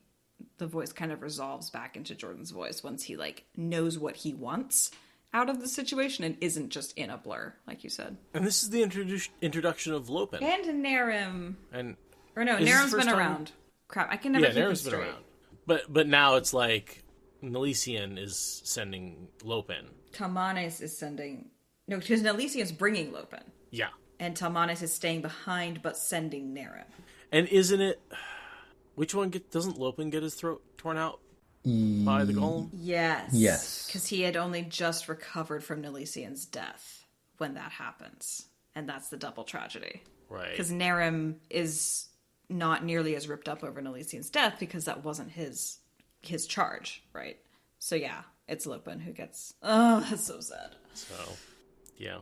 Also, you know, for those of you who have read the Stormlight Archive, it's the Lopen. It's, you know, the Lopen is the name of a fairly a more major character in Stormlight Archive who's got a quite humorous take, and so it's just funny to read this and like think of the Lopen from Stormlight Archive and this guy, which are not at all the same in personality-wise. Anyway, random thought. I can't now read Wheel of Time without the Lopen being in my head whenever I read this character. It's hard for me to adjust. Yeah, That's fair. Just as a quick side point, I like. I don't want to say like because that feels bad. It feels wrong, but I'm happier that Talmanes was not the one to go to Abu Dar and get killed, because I like Talmanes more than I like Nalisian. fair. I don't want to say I'm happy Nalisian died instead of Talmanes, but Yeah. Someone's got to go. Yeah, I do. Yeah, I'm never sad about which of them had to stay with Saladar and which of them had to go with Matt. I'm never upset about that choice. Besides, if Talmanes didn't live, how can you figure out the secret to killing Fades? You just have to already be dead. It's very simple. Talmanes. Ugh, Talmanes. Where would the last battle be without Talmanes? I do think he is serious here. Right. Is he the one who turned around the cannons? Yes. I do think he is serious here, though, about how he will be offended if Naram doesn't get to go. Like, I think he's staring at Matt with, like, he's grinning on the inside, but he's also not telling a joke. No, that for Kyrie Endgame of Houses, he would be extremely offended. He would Absolutely be very, very offended. But he's if he also did not consider. totally laughing on the inside at watching Matt squirm with, like, the cross-cultural nonsense. Yeah. I mean, on one level, I'm like, he would be offended, and rightly so, but on the other level, it's Matt. He gets the fact that, like, Matt's ridiculous and it wouldn't matter. So I think he's, like, maybe using that to, like, yeah, I'm just going to give you another serving man. Yeah, he's teasing Matt. That makes you squirm. Yes, yeah, there is that. Yeah. I'm nodding. I want to see how many times I can say that throughout the course of the recording. And then we kind of have just a rundown of all the people that go to Abu Dar, many of whom don't survive because they're red shirts. I mean, red arms. I mean, this is the Fellowship of Abu Dar, right? Like, this is... Yes. This is, and my axe, and my braid, and my temper. This is the formation of that whole group. Nalisian is Sean Bean. Yes. Yes. Agreed. Or Lopen. No, you cannot make him a servant. Sean Bean always plays the noble character in the power dynamic. But yeah, so we've got Nalisian, Narim, Lopen, Vannon, a dozen cavalrymen who are basically all gonna die except for like 3. And a dozen red shirts. Oh, yeah. And then Alvar. Also Elaine, Nynaeve, Avienda, the hunter with the braid, 2 random eyes to die, an old fellow, and Tom and Julin. Well, the 2 randomized to die we know are Vandine and Adelius. Yeah, and their warder, whose name I'm spacing right now. Tomas? No, that's Tomas is Varens. Varens. Jame. That's right. Yeah. So yeah, Adelius, Vandine, and Jame. Birgitta, obviously. Oh, obviously. So it's quite the merry band. It's a bit of a circus. It is.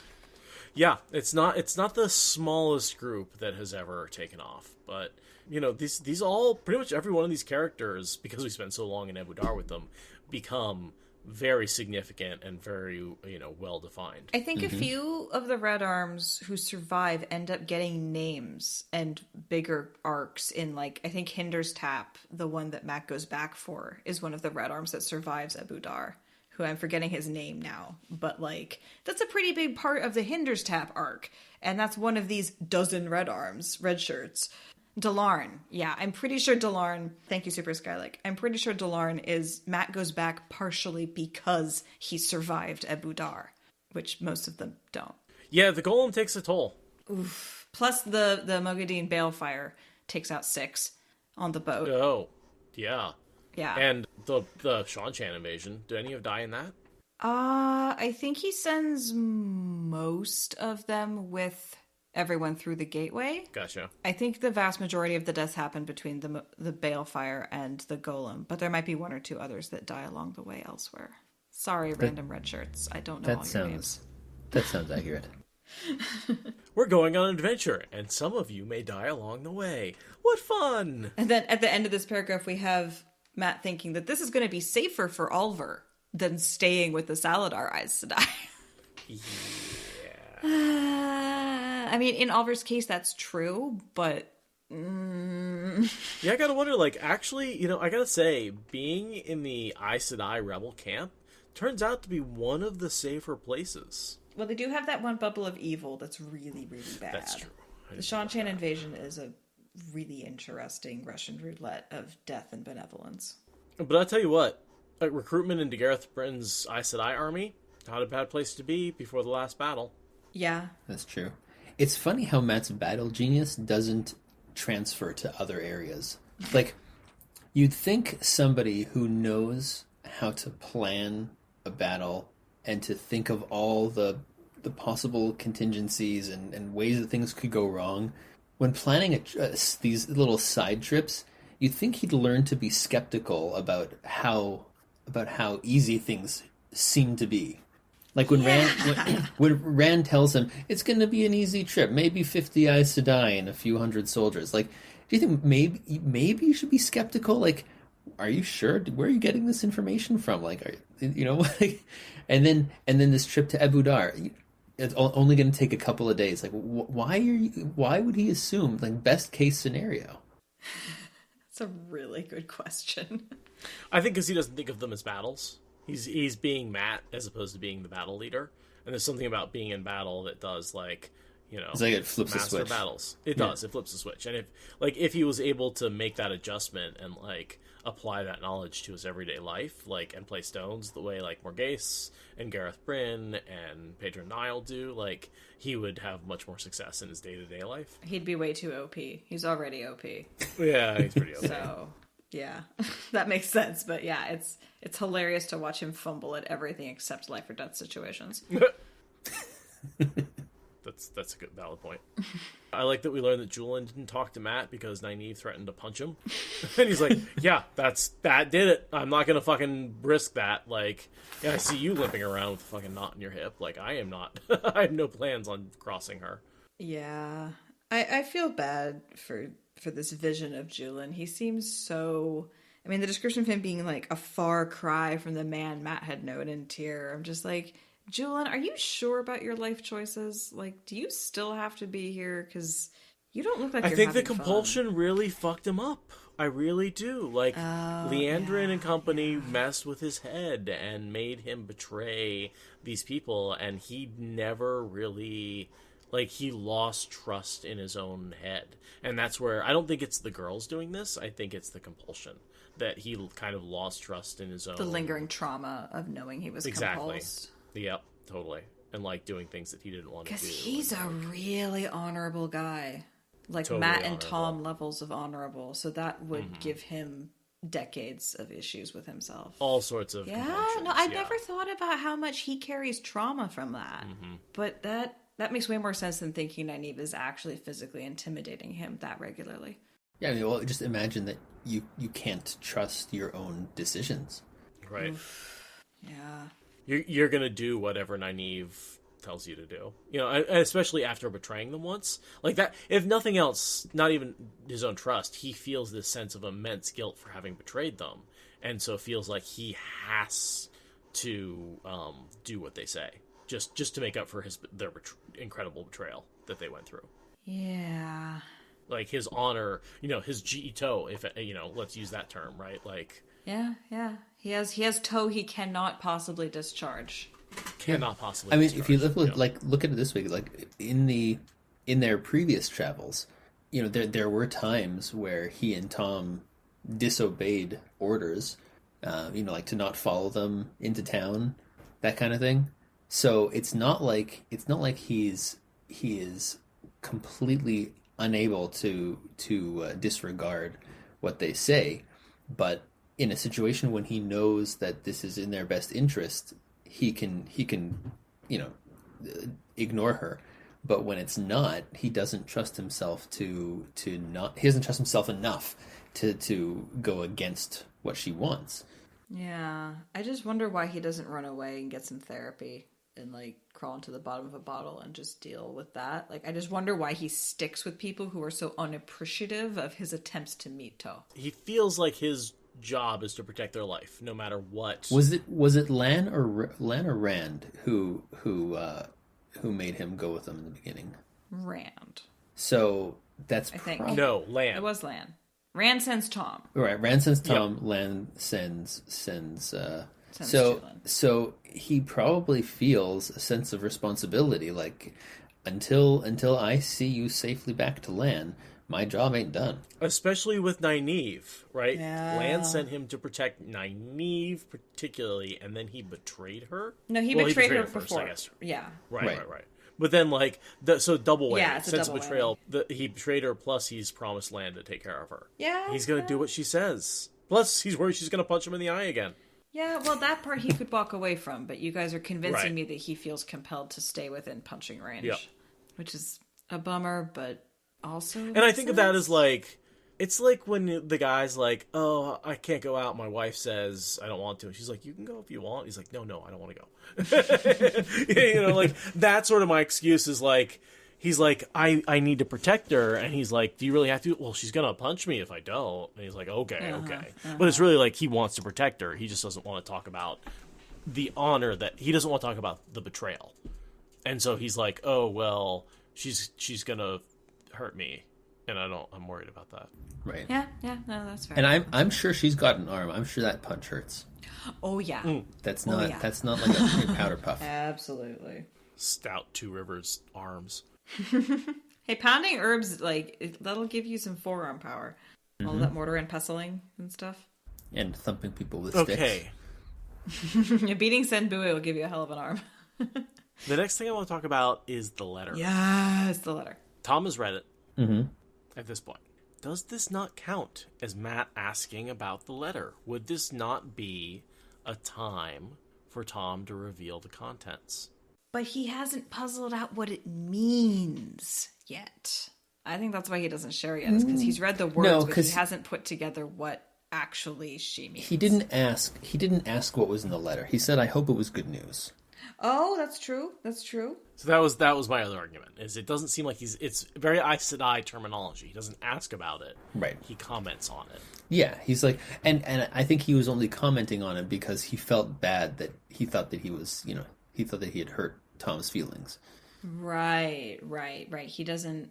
Tom starts holding on to it in plain view after this, so that way Matt will ask about it. But this is just...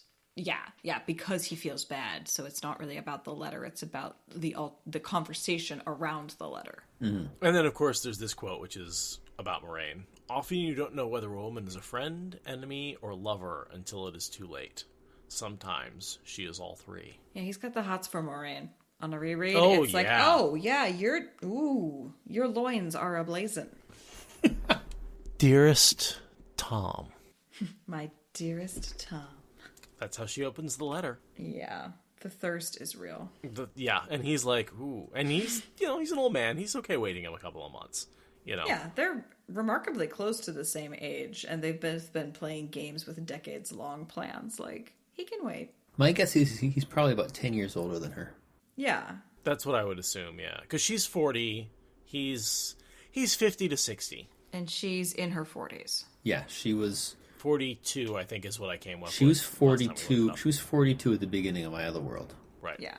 So yeah, they are in no rush to get this courtship through. Though the end of the world does add a certain sense of urgency. You're going to write a song about it, and she's going to stop it. It's not a big deal. Yeah.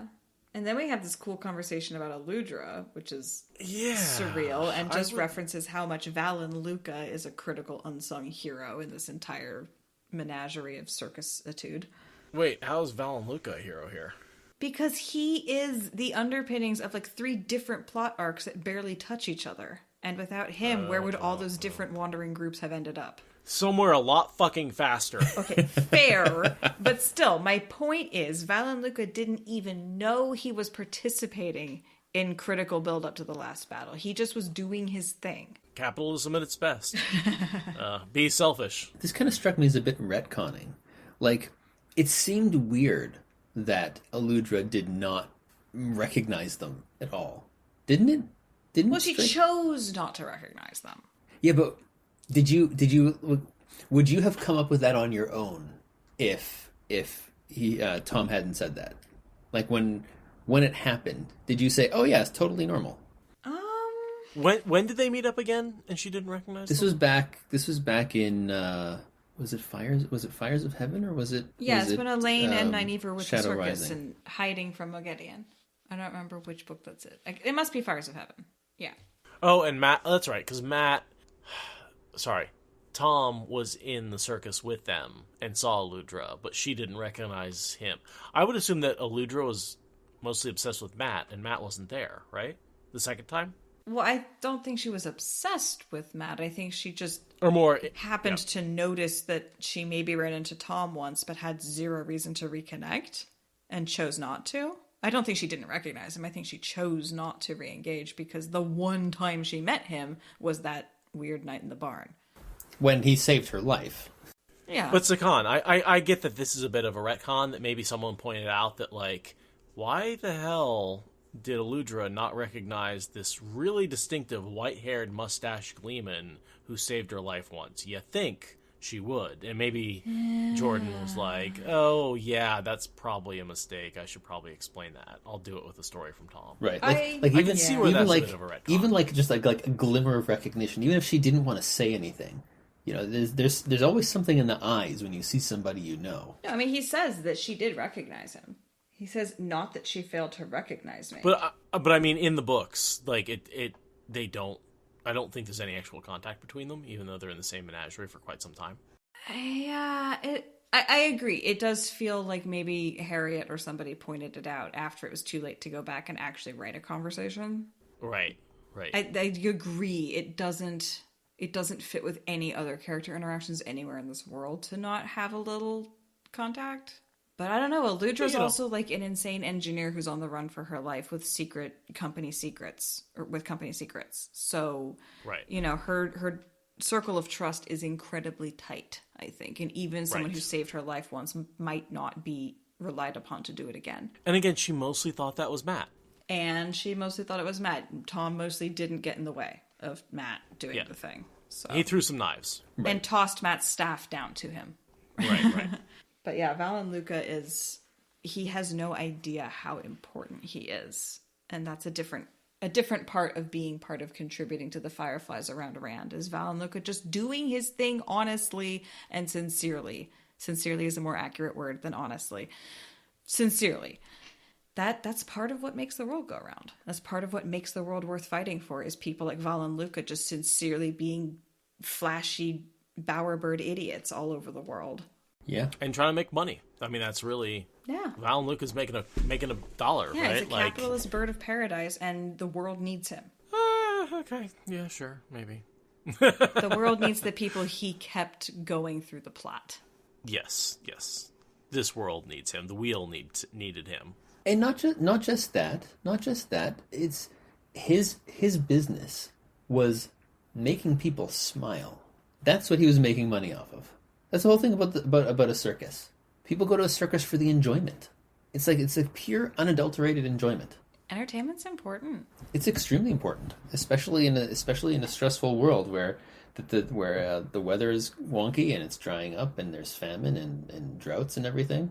You know, you need a reason to smile. As someone He's the real hero. I do not like clubs or dancing, even I'm kind of starting to miss like dance floors and shit. Mm-hmm. Like this whole Matt dancing with all these Aes Sedai and like sort of having fun on the dance floor and relaxing a little bit. Like, pandemic, man. It sounds so nice. Yeah. Even if it's not usually my cup of tea, just every once in a while, like drinking too much and being on a sweaty dance floor with a bunch of other people sounds really nice. Yeah, but you know now that next time you go dancing, you're going to sing the color of death to yourself, color of trust to yourself. Yeah. I also want to bring up the headcanon from a long, long time ago that we made in the Discord. I don't know if it was on a live episode or just in a discussion in Discord. It's like a year or two old, but Valen Luca is a lapsed tinker. We decided this collectively. That's why he has so much flamboyance and these traveling wagons, is because he was a tinker who didn't quite like being a tinker and struck out on his own to figure something else out. What if he's I mean, he is kind of completely pacifist. Like, we never see him actually fight. What if he is just not even lapsed? What if he's just a tinker that wants to make money? I mean, yeah, exactly. And it's, yeah. He just doesn't tell anyone he's a tinker. There has to be a certain level of lapseness to it, because a real tinker would not hire strong arms. And Or eat meat. He hires yeah, the meat too, but he hires strong arms to protect the chest of gold. Yeah, he's greedy. He's not super giving. He's very selfish and cowardly. Like, he's got a lot of not great tinker attributes, and he's not looking for the song. He's certainly not wandering around looking for the song. And I mean, there are, they do talk about other tinkers who do leave the wagons, so it's not like it's unreasonable to assume that it could be. Yeah. Oh, Sakan, this is actually something I'd be interested in asking you about, and it's more of a sort of a faith question, so feel free not to answer, but just sort of there's a bit of a sort of Jewish flavor to the Aiel and the Tinkers as sort of this lost tribe, and sort of that combined with the Jewish culture.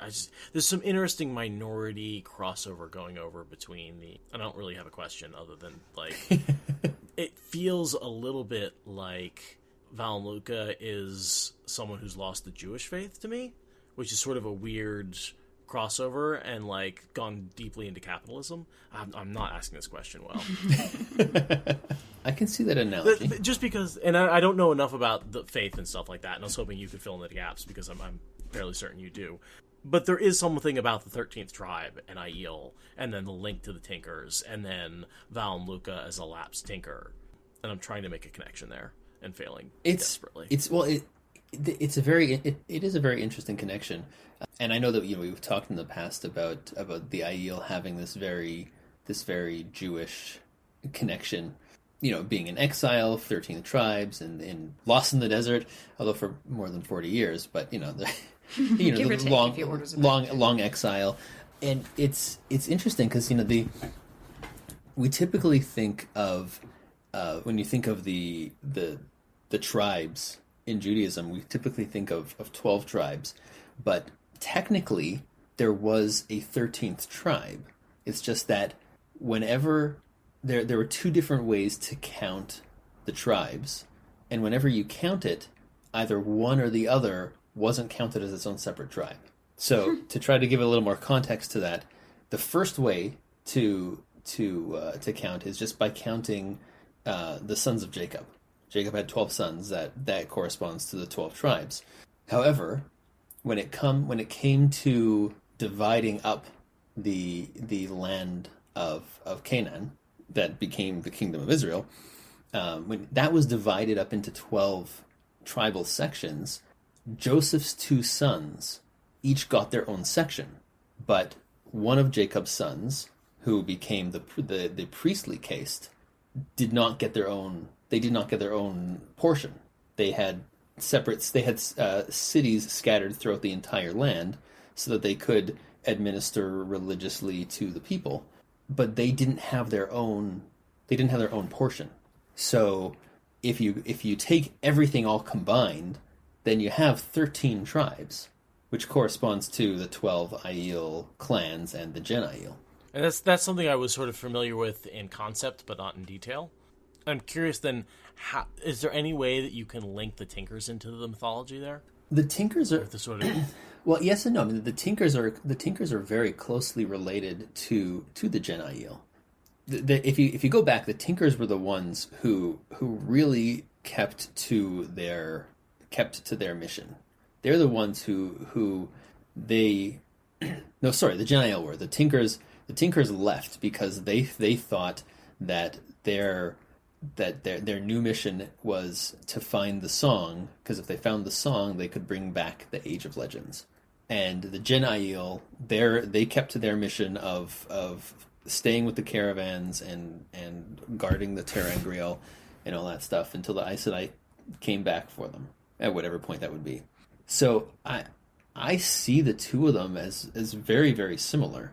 And in fact, I would say that you could, in some ways, you could make the argument that the parallel would be that the Tinkers are the tribe that so to speak lost their way.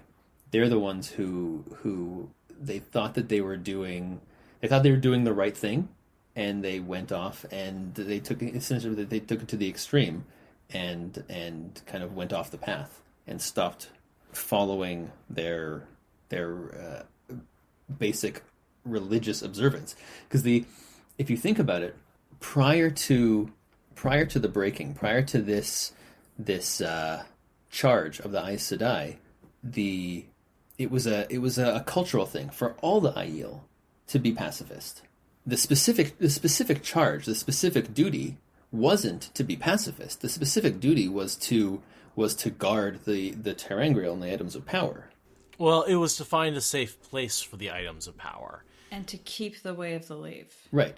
But the way of the leaf was their culture before that. They all kept the way of the leaf. So the Tinkers were the ones who gave up their religious observance. Mm-hmm. You know, the Aes Sedai told you to do this, and you're not doing it. Yeah. I would argue what we have is a schism where they interpret the dogma in two different ways, where find a place of safety is interpreted by the Tinkers as find a place of safety for the people, and whereas by the Aiels find a place of safety for these objects and for the power. And based on the POV of the Aes Sedai who gave the order, it was about saving the people, not about saving the objects. And so I would argue that the Tinkers have the more correct interpretation of the dogmatic command. But they still lost a lot of the absolutely. Well, and a lot of both the groups culture. Did. Both groups lost a lot. They lost different things. Yeah. I would definitely, chime in as the child of someone who is culturally or who is ethnically Jewish, but who very actively rejects the cultural and religious trappings of Judaism. So I definitely feel a lot of empathy with this story we're building for Luca, because I am very much like, I light Hanukkah candles, but that is the complete sum total of my respect for my Jewish heritage, and I have no religious proclivities otherwise. So I have just this like weird echo of an echo of an echo, kind of like how Val and Luca has, maybe a not super confrontational attitude and really cool wagons, the way that the Tinkers have their bend over backwards and slap you with how much they're not slapping you, right? It's like very divorced from what it originally was, even though there is a lingering taste of what it once was. And maybe to take that analogy a step further, maybe he himself wasn't a lost tinker, but could be the child of a lost tinker. There are totally in the Spanish expulsion, when the Jews were expelled from Spain in the 1200s, a lot of Jews went into hiding and basically became practicing Christians on the outside, but they would practice their Jewish traditions in secret, in hiding. And there are Catholics in Spain and in Spanish countries around the world to this day who have a lot of traditions that are rooted in Jewish religious observance, because their ancestors from 700 years ago were Jews. And so like there are people who will, for example, at Easter time, they will go into the closet and light candles. And that's a throwback to lighting candles for Passover. But it specifically has to be in the closet because they were hiding it. Exactly. Right. Yeah, the diaspora aspect of all of these stories is very common. And also, to loop back to something I wanted to touch on, the use of the term is technically a racial slur for the Romani, who have been forcibly diasporaed for probably as long as anybody I've ever heard of. And they have, if you look up Tinker wagons, it's going to be Romani wagons that come up on Google image search. Like that, the Tinker the traveling Tinker character is very much just like a carbon copy of the Romani, who are often referred to as, and you shouldn't do that because that's not nice and they don't like that. But it's like everything about that, and then you just slap on this whole like Jewish lost tribe thing, and you shake it up, and it's Robert Jordan's magic. Right, and there's no doubt in my head that this is what Robert Jordan is referencing. Right. Yeah. You know, we don't have to stretch to make that connection. Right. No. So, let's bring it back to the book. That was wonderful. Thank you so much for talking about those subjects. Yes. That was a very good tangent. Swinging back around, Matt is like, wait, it's going to take us 10 days to get there? Just open up a gateway in the middle of it. And you get the schooling like, I'm not going to cut a man in half or his sheep. And he's like, fine. And storms away. Well, that's reasonable. Entirely a reasonable thing to say. This is going to take longer than I thought. Which is just the first of many, many, many setbacks on getting out of Abu Dar in any reasonable amount of time. Mm-hmm. Yeah. And we have him noticing that the old warder gets all bristly and then wondering why the golden-haired hunter's getting all bristly when he's yelling at the Aes Sedai. And it's like, Matt, I wonder. That. Yeah, he totally sees the old warder straightening and staring at Matt when he yells at Adelius and Van Dien. And then he goes over to yell at Elaine and is thinking like, why is the golden-haired hunter staring at me like I yelled at her? And it's like, because she's a warder. Ding dong. But yeah, I mean, but she's a woman. And I love the way Jordan is playing with preconceived notions of gender roles in this chapter. That he assumes that Halima has to be channeling the female half of the power. And if she's not, oh well. He assumes that only men can be warders. Mm-hmm. Yep. Oh, yes. Oh, yes. That's a good point. Yeah, there's a lot of parallels of Matt being clueless. Which, circling back to the color of trust, he's trusting that everything that he knew is accurate instead of questioning his preconceived notions. Mm-hmm. Yeah, he trusts himself way too much. Himself and the memories. Yeah, and his medallion. Right? They figure out the workaround to his medallion in like 2 Van days. Dien and Adelius. Yep. Very clever. And that like shatters so much of the confidence that he has right now. When they throw poop at him. That's what's so wonderful. They hit him with horse poop. It's like, and like the horse poop hits him and he's like, oh God, that could have been a boulder and I would be dead. Like the idea that power can become momentum and momentum ain't stoppable by that medallion. Yes. Oh, and we see that. Dimandra does that to Lan in the last battle. Or he tries to. Yeah. Yeah, Lan has to dodge flying rocks along with everything else because it is the ultimate boss battle of the game at that point. So of course there's flying rocks. Right. Obi Thunder brings up a point in the chat. He says, isn't Birgitta the first woman warder in at least an extremely long time? And Matt isn't the guy who's going to ask questions. And that's exactly my point. My point is that he doesn't ask questions because he trusts in his own knowledge, his own worldview. He doesn't question whether or not his preconceived notions might be accurate. You know, a hunter of the horn who is hanging around protectively around an Aes Sedai. If you didn't specify it was a female hunter of the horn, you'd be like, oh, warder. Right. So that was just my point. But yes. I wonder if he also... he probably does come to rely on his memories. Yeah, but also remember, his own memories are so suspect that it's like, if you didn't remember a lot of your life, but you had all these other memories, it would be like, I mean, yeah, you'd come to rely on those. I don't think there's anything that's too much. Fair. They are his memories. It's not like he's going to lose them all of a sudden, you know? We all rely on past experiences to get us through life. I rely entirely on present empirical evidence. Then how are you speaking English? Am I really? I don't know. After I edit these episodes, sometimes I wonder if any of us are speaking a version of English that we'd recognize. Good God, man. Sometimes I'm like, could you finish a sentence every once in a while, Seth? Please? Yeah, that's a fun talk to have with yourself. Aradia knows the arguing with your past self. It's the worst. Although occasionally it is fun to be like, why haven't I said blah yet? And then me on recording will go blah, and I'm like, see, yeah, I knew that it was is fun. But then sometimes I'm like, man, I don't remember making that point, but I agree with myself. I made a really good point. I'll tell you, my favorite things are when I come up with details from the books and I hear it in recording. I'm like, that's not right, and I look it up and it's right, and I'm like, oh, How did I know that then? And now, like, why is Past Me smarter? And I think part of that is Past Me was Right. reading stuff off of Discord and maybe not giving credit in the moment. I try to as much as possible, but sometimes in the flow, it's just not always possible to do.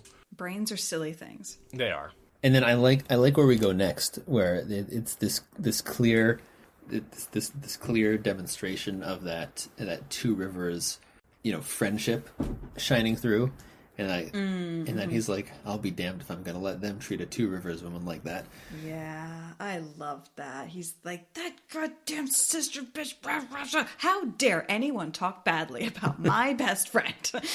So beautiful. And for me, this is redemption for his entrance, where he, like, snatches the stole off her shoulders. The kneeling and the kissing of her ring and calling her mother in a loud voice. Yeah, agreed. And getting everyone He else pays to that do back. it. Yeah.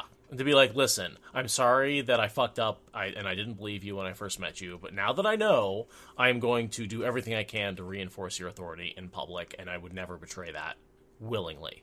And he's just... This is and again, he toe doesn't that say can that. be met. He doesn't say that. He's just demonstrating it. Again, what Matt says versus what Matt does. He's never going to apologize, but he will hold her up in front of everybody else. Which is arguably better. He does it in his actions, not in his words. Exactly. Yes. This is his apology. Yeah. And I think he does meet his toe for that first entrance. I think he solidly cancels that out. Especially since the fact that she literally hasn't met with him in private. Which, fair enough, she can't. She can't meet with the general of the Dragon Reborn's forces in private and reminisce about old times. She just can't. No, that would undermine what little authority she's clawed together at this point. Yeah. And that's the other thing you have to understand is she's so early on. She is literally And like Matt a doesn't weekend. appreciate that at all. No. Matt's like, oh yeah, she's totally gonna go running to Talmanes in like 2 days. Like, he has no idea why she's playing this level of game with him. Right. Although he does say here, knowing her, she was trying very hard to be what they had named her, and they let her walk along with everyone watching. He knows she's trying to be animal in seat to the teeth, and there's no way that she's actually going to go running to Talmanes. Yeah, he's holding two contradictory ideas in how he sets the situation up. Matt? No. Yeah, I'm shocked. I am Yeah. shocked. absolutely. Shocked, I It's- say. Cheers. Yeah. Cheerio. Yeah. Cheerio. That's ridiculous. Because yeah, he does genuinely think that he needs to leave her that bolt hole. Totally. But yeah, he clearly respects and he knows how ambitious she is. He knows how smart she is. The only thing he doesn't know is how effective she is. So I guess Right. that's why he's leaving her that bolt hole, just in case she's in over her head. Because he can't see the fact that she's totally managing to figure out how to tread water at this point. And in fairness, we can't even see that yet. She's like 10 minutes into this thing. Even Tom's like, there may be a few hints that she knows what she's doing, but, time will tell. That's fair. And that's why Tom gives Matt the whole help make him work. Make it work. Like, they seem to kind of know what they're doing. They see, like, as much as you do, you're no older than they. Like, and also from Tom's perspective, like, Matt's as much as a fucking kid as Nynaeve and Elaine. He's like, yeah, you think you know what you're doing any more than these do? I saw you all as country bumpkins about, 2 years ago. Yeah. Yeah. And then I love this little bit, just moving forward a little. I love that little bit with Elaine opening up that gateway to Altara, and just Dismount. just seeing Matt, just because I'm sure for Elaine it was probably a very fair sized, I can't get the words out, a very fair sized gateway. Welcome to my life. But Rand is a lot stronger than her, and he was probably using the Angreal, so his was huge, and Matt was expecting huge, and now he can't figure out why Elaine didn't do that. It's because she can't. Yeah, gateway size is inherently tied to your just power strength. Like, it's not...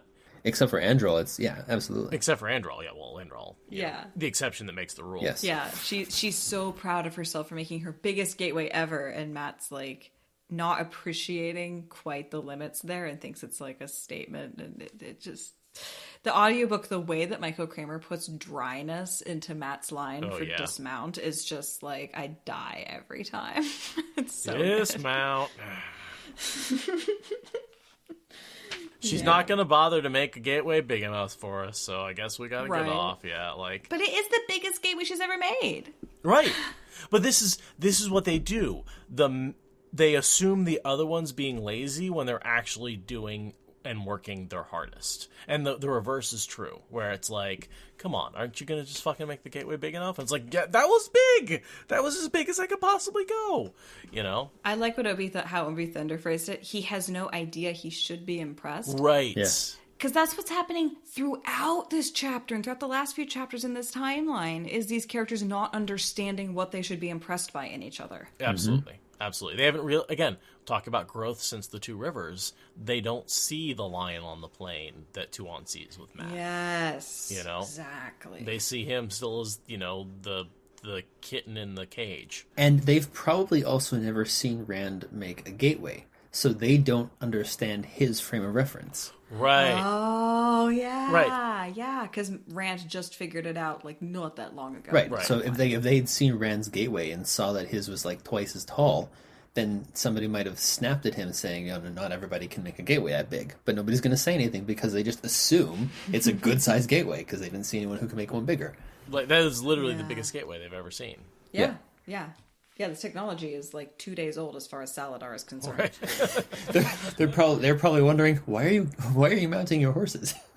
Right. Actually, so 4 days. But yeah, same point. Yeah. No, that's a good point. I didn't think about the fact that, like, he has this weird point of reference. He's like, oh, yeah, I'm an old hand at gateways. You know, like, it's like, you and nobody else in the world. Congratulations. This is what you get to be as the buddy of the Rand, all four.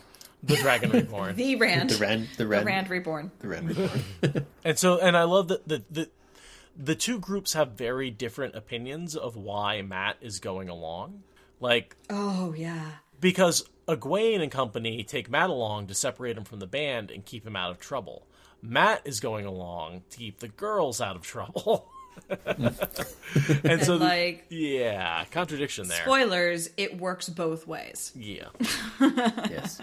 And I like this in the Egwene POV at the end. There's always these comparisons, similarities between Rand and Egwene in their evolution and their growth, and Rand constantly making himself sick over how he uses people, and Egwene feels a pang of regret for using him, but he might be some use. So, like, she doesn't like it, but she doesn't get as disgusted with herself for using somebody, because I guess she recognizes that it's okay to use people for a good purpose. In the name of saving the world. Yeah, and I mean, and Rand really should recognize that. Like, it's okay to use somebody when you're trying to save the world. I feel like that's something she learns from the wise ones. Yeah. Especially when they offer, right? Right. So many people offer themselves to Rand, and he's the hardest time accepting it. And Egwene's over here like, well, I feel bad I manipulated this person, but they really did technically want it kind of, sort of, underneath it all. So, yeah. So, much as he might enjoy seeing the older Aes Sedai teach those two to sit up straight, what he really wanted was an uneventful ride, a short stay in Ebu Dar, and a quick jump back to Saladar before Egwene did anything stupid and irretrievable. I'm gonna sigh, along with Matt and Egwene. All three of us can sigh in unison over that. Ha ha. As the fandom quivers in trauma. We're never going to leave Ebu Dar in the bowl of the winds. Never. Yeah, short stay at Ebu Dar. Just a to short pick stay.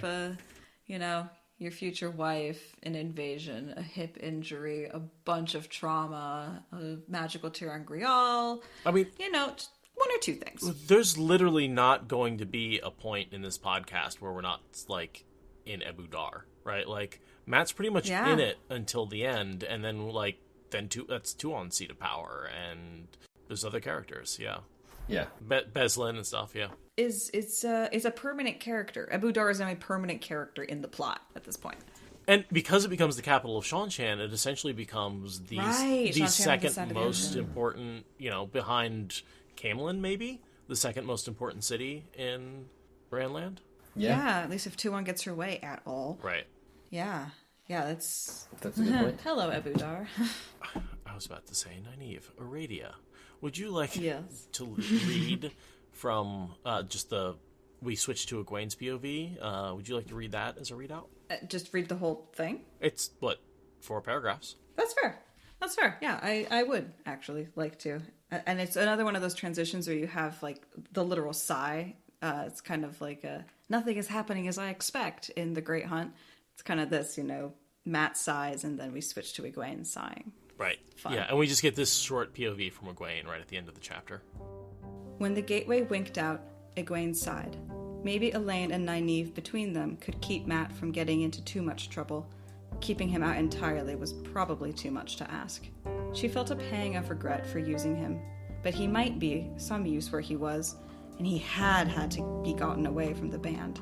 Besides, he deserved it. Maybe Elaine would teach him a few manners. Turning to the others, the Hall and Shiriam and her circle, she said, "Now we must get on with what we are about."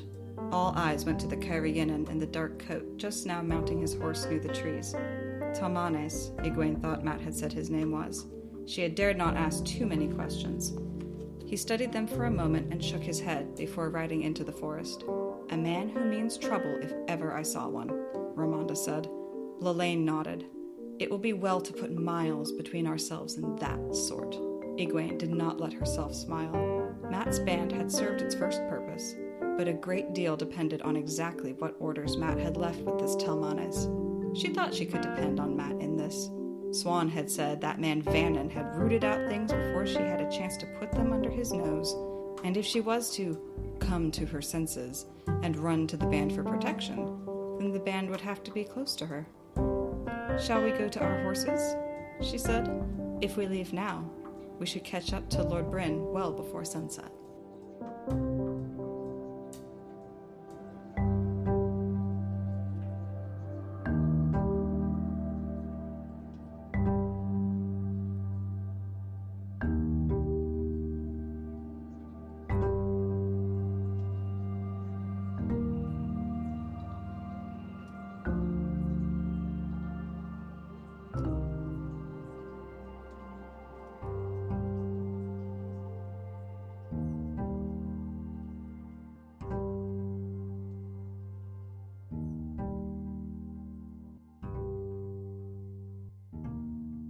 Thank you for listening to the Wheel of Time Spoilers podcast. Rate us in the Apple Podcast app or Support us on Patreon. Is that good enough?